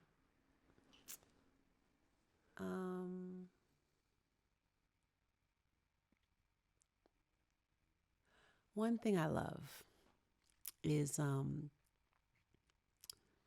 part of my commitment includes and involves supporting young people who are just getting started on their path in the field, incorporating birth work. Some people are just doing that singularly. Some people are doing that in addition to other things that will impact the space. And then another thing that I'm really thankful for that's part of the process is bringing our elders in and thinking about the importance of having people who've had just this longer time horizon on the planet, bringing their wisdom and supporting people. And so what that could look like is, like, we've had like 14-year-old clients who are in foster care. We've had somebody as young as 13 who was living in a shelter and didn't have like a maternal figure. And we could get like a grandmother who's 66, and she comes in after having all these children and like becomes that maternal force and a fierce advocate for that 13-year-old living in the shelter, right? And so to me, it's like creating an ancestral, like how we do things ancestrally was always community, is always like coming together, right? It's always about inclusivity. But it was always intergenerational, right? It was never like, oh, the young people over here and the old. There wasn't separation. No, everybody in the house, right? Kids is running around. Babies is like somebody over here cooking gumbo, like right? Like it was always everybody's together. And so I think that for me feels really good when I think about the process, that it incorporates people from each aspect of the life course, right? Like people just entering into the world and people who are closer, to leaving, people who have lived a long and full life and have a lot to leave here. Exactly. And like incorporating them, we find is like a lot of our elders are isolated, they're living on their own. They're under-resourced. By the way, a lot of them still have to work into elder age because we don't have a social service safety net for them. And so this is a way for them to also support themselves financially, but also give gifts they already have. Absolutely, yeah. So I think about share their like, wisdom. Right? Yeah. So shoring up that wisdom and actually operationalizing their wisdom, that's important to me. And thinking about how we then match them up with, the young people, so that then the young folks are teaching them things like billing that's not like by hand, you know what I mean? Like it becomes this really amazing space where there's this learning that happens. And so that's something that I love about the process, that we can bring together people and bridge generational gaps. We can bring people together into a space that feels like healing. I very much love that part of our process when I'm teaching. The biggest draw for many people, aside from like the material and how it centers the marginalized experience and Black folks particularly, is that it's also deeply rooted in healing and our ancestral pathways for healing. And is a space for people to connect and basically develop like siblings. And so people come through this course and they have doula siblings and they're like family. And for me, it takes time, obviously, to build that trust. And so we have several weeks that we build over time. And for me, I don't take for granted that people show up and they like open their hearts, and I have to hold them, and protect them in that time, and like create a space for that. So I love that as part of the process too, like creating spaces where people can really like open up their hearts and also avail themselves to their own healing, become masters of their nervous systems, learn to also share the medicine they have on their hearts with others in the space. And the things that maybe I think are more challenging, that maybe I don't enjoy as much, I think is that like,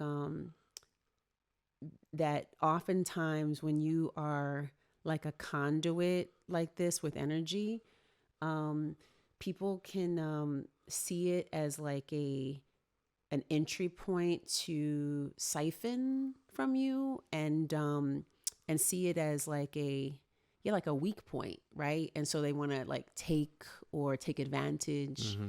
And so that can happen too. And that's always, uncomfortable. And then I would also say there's also an underestimation of our power, right? And so oftentimes I'm in a space where someone has miscalculated my power. And I have to remind them I'm overqualified. God qualified me, There you child, go. right? I He's like, I'm appreciate that. overqualified. We ain't doing this right now, right? No, I'm with So, that. so that happens a lot, and I think, like, in the lived experience of like being Black, being a woman, it's like this happens, and Word. so constantly that chips away, and so the way that you keep yourself fortified is it's like you have to work against that. Like, so we're like swimming upstream. Yeah. So you have to work against those forces that have been working on us since before we're even born. And so, and what I think is so beautiful about that is that so many of us, really all of us, have been through some shit, if you think about it. Yeah. But we don't look like it. Okay, we don't look like we've been through it. Yeah. But yet we've been through so much. And so if we think about like just that perspective alone. Right? Of like we're not there are wearing it. literal, you can actually energetically look at what we've experienced and are still experiencing in many capacities. Cellularly.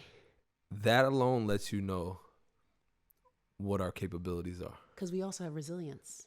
Because it's like, oh yeah, oh no, there are so many things that we're not doing, that we're not looking, that our bodies are not processing literally. Yeah. Like our bodies are not expressing.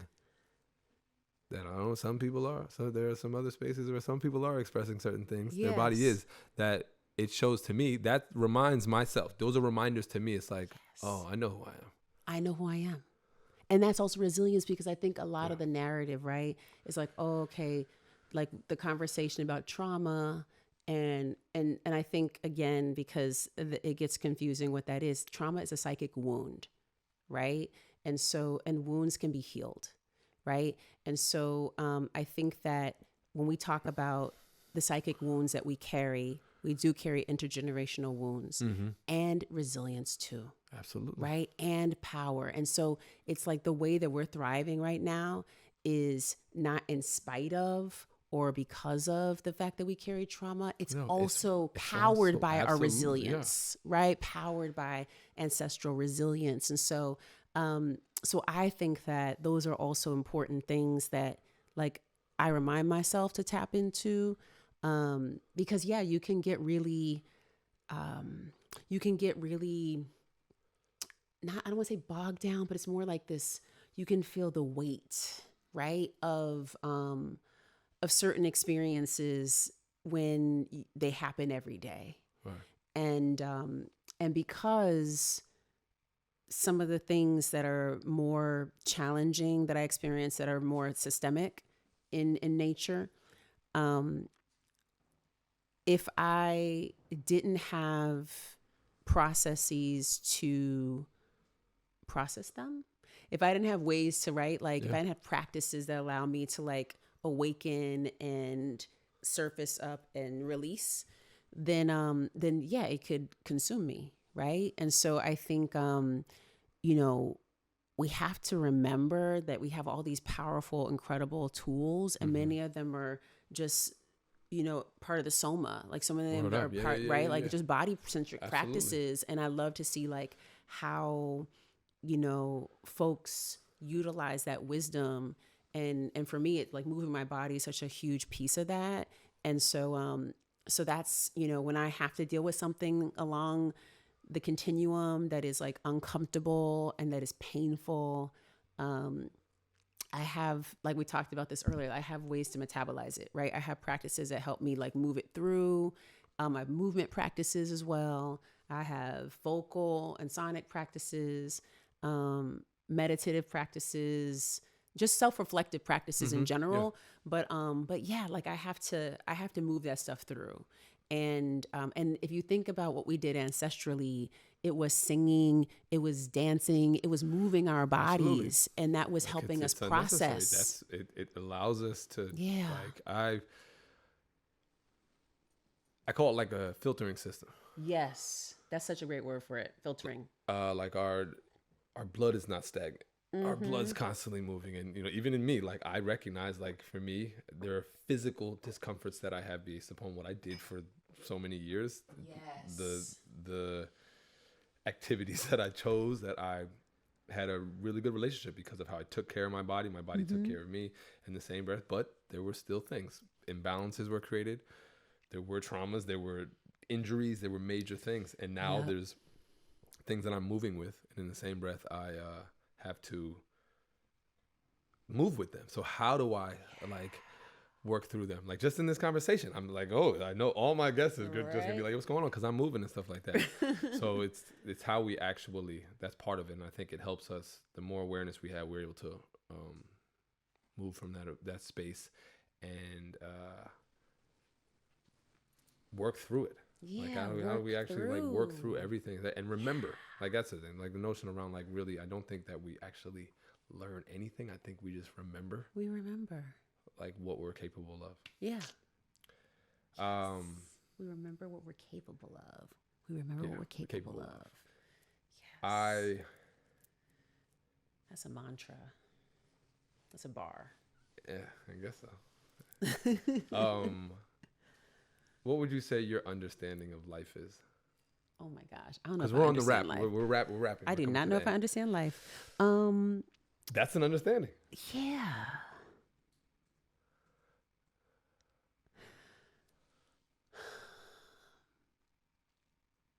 That truly is an understanding. I think that it's such a gift, right? To like open your eyes and realize that you have breath in your body, and then get up and walk around and have consciousness and be well in mind and in body, and then like go do things in the world that impact other people. I think my understanding of life is through a lens that is that this is a time that we have precious little of. And in so, we have a mandate, a sacred mandate to fulfill this time with our mission, which I believe we're born with. I believe we're born on mission, and in the course of our life that we get thrown off course because people want you to be something you're not, and you find your way. But I believe we find our way, and hopefully we find our way. Some people might not, but hopefully we find our way back, and then that we can operate from that place and stay aligned and on that path and do good work in the world until it's time for us to move on and transition into the afterlife.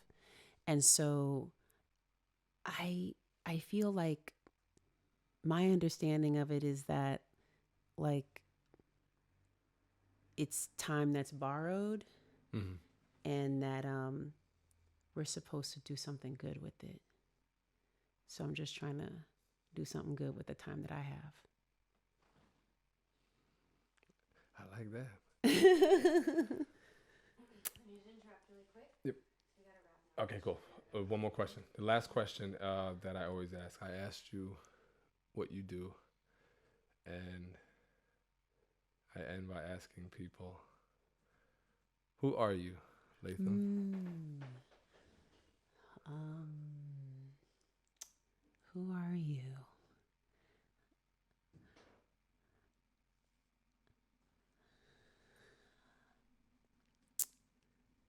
I am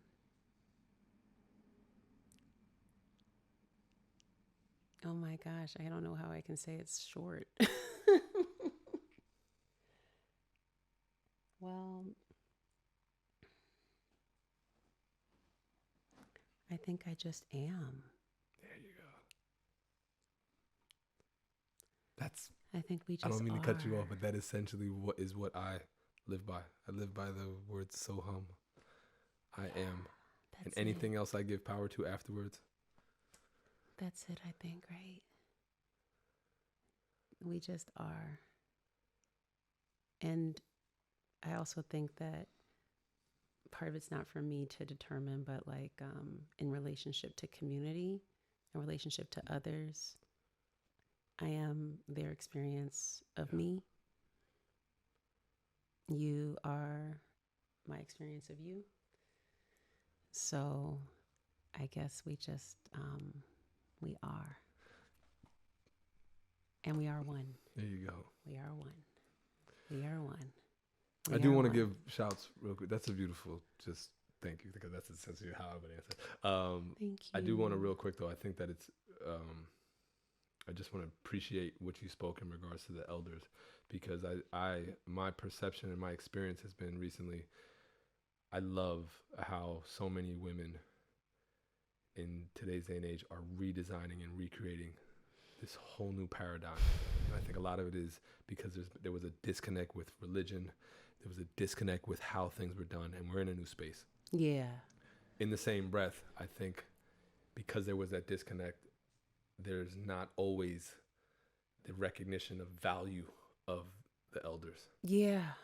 And everyone is doing the best that they can based upon their awareness, based upon what the tools that they had. So if you recognize that, it's like, no, there's still wisdom, and very much like, let's not dismiss. Yeah. Just because you're recreating and you're changing doesn't mean there needs to be a dismiss. There needs to be an integration in regards to that. Like, no, come on in. Yeah, come on back.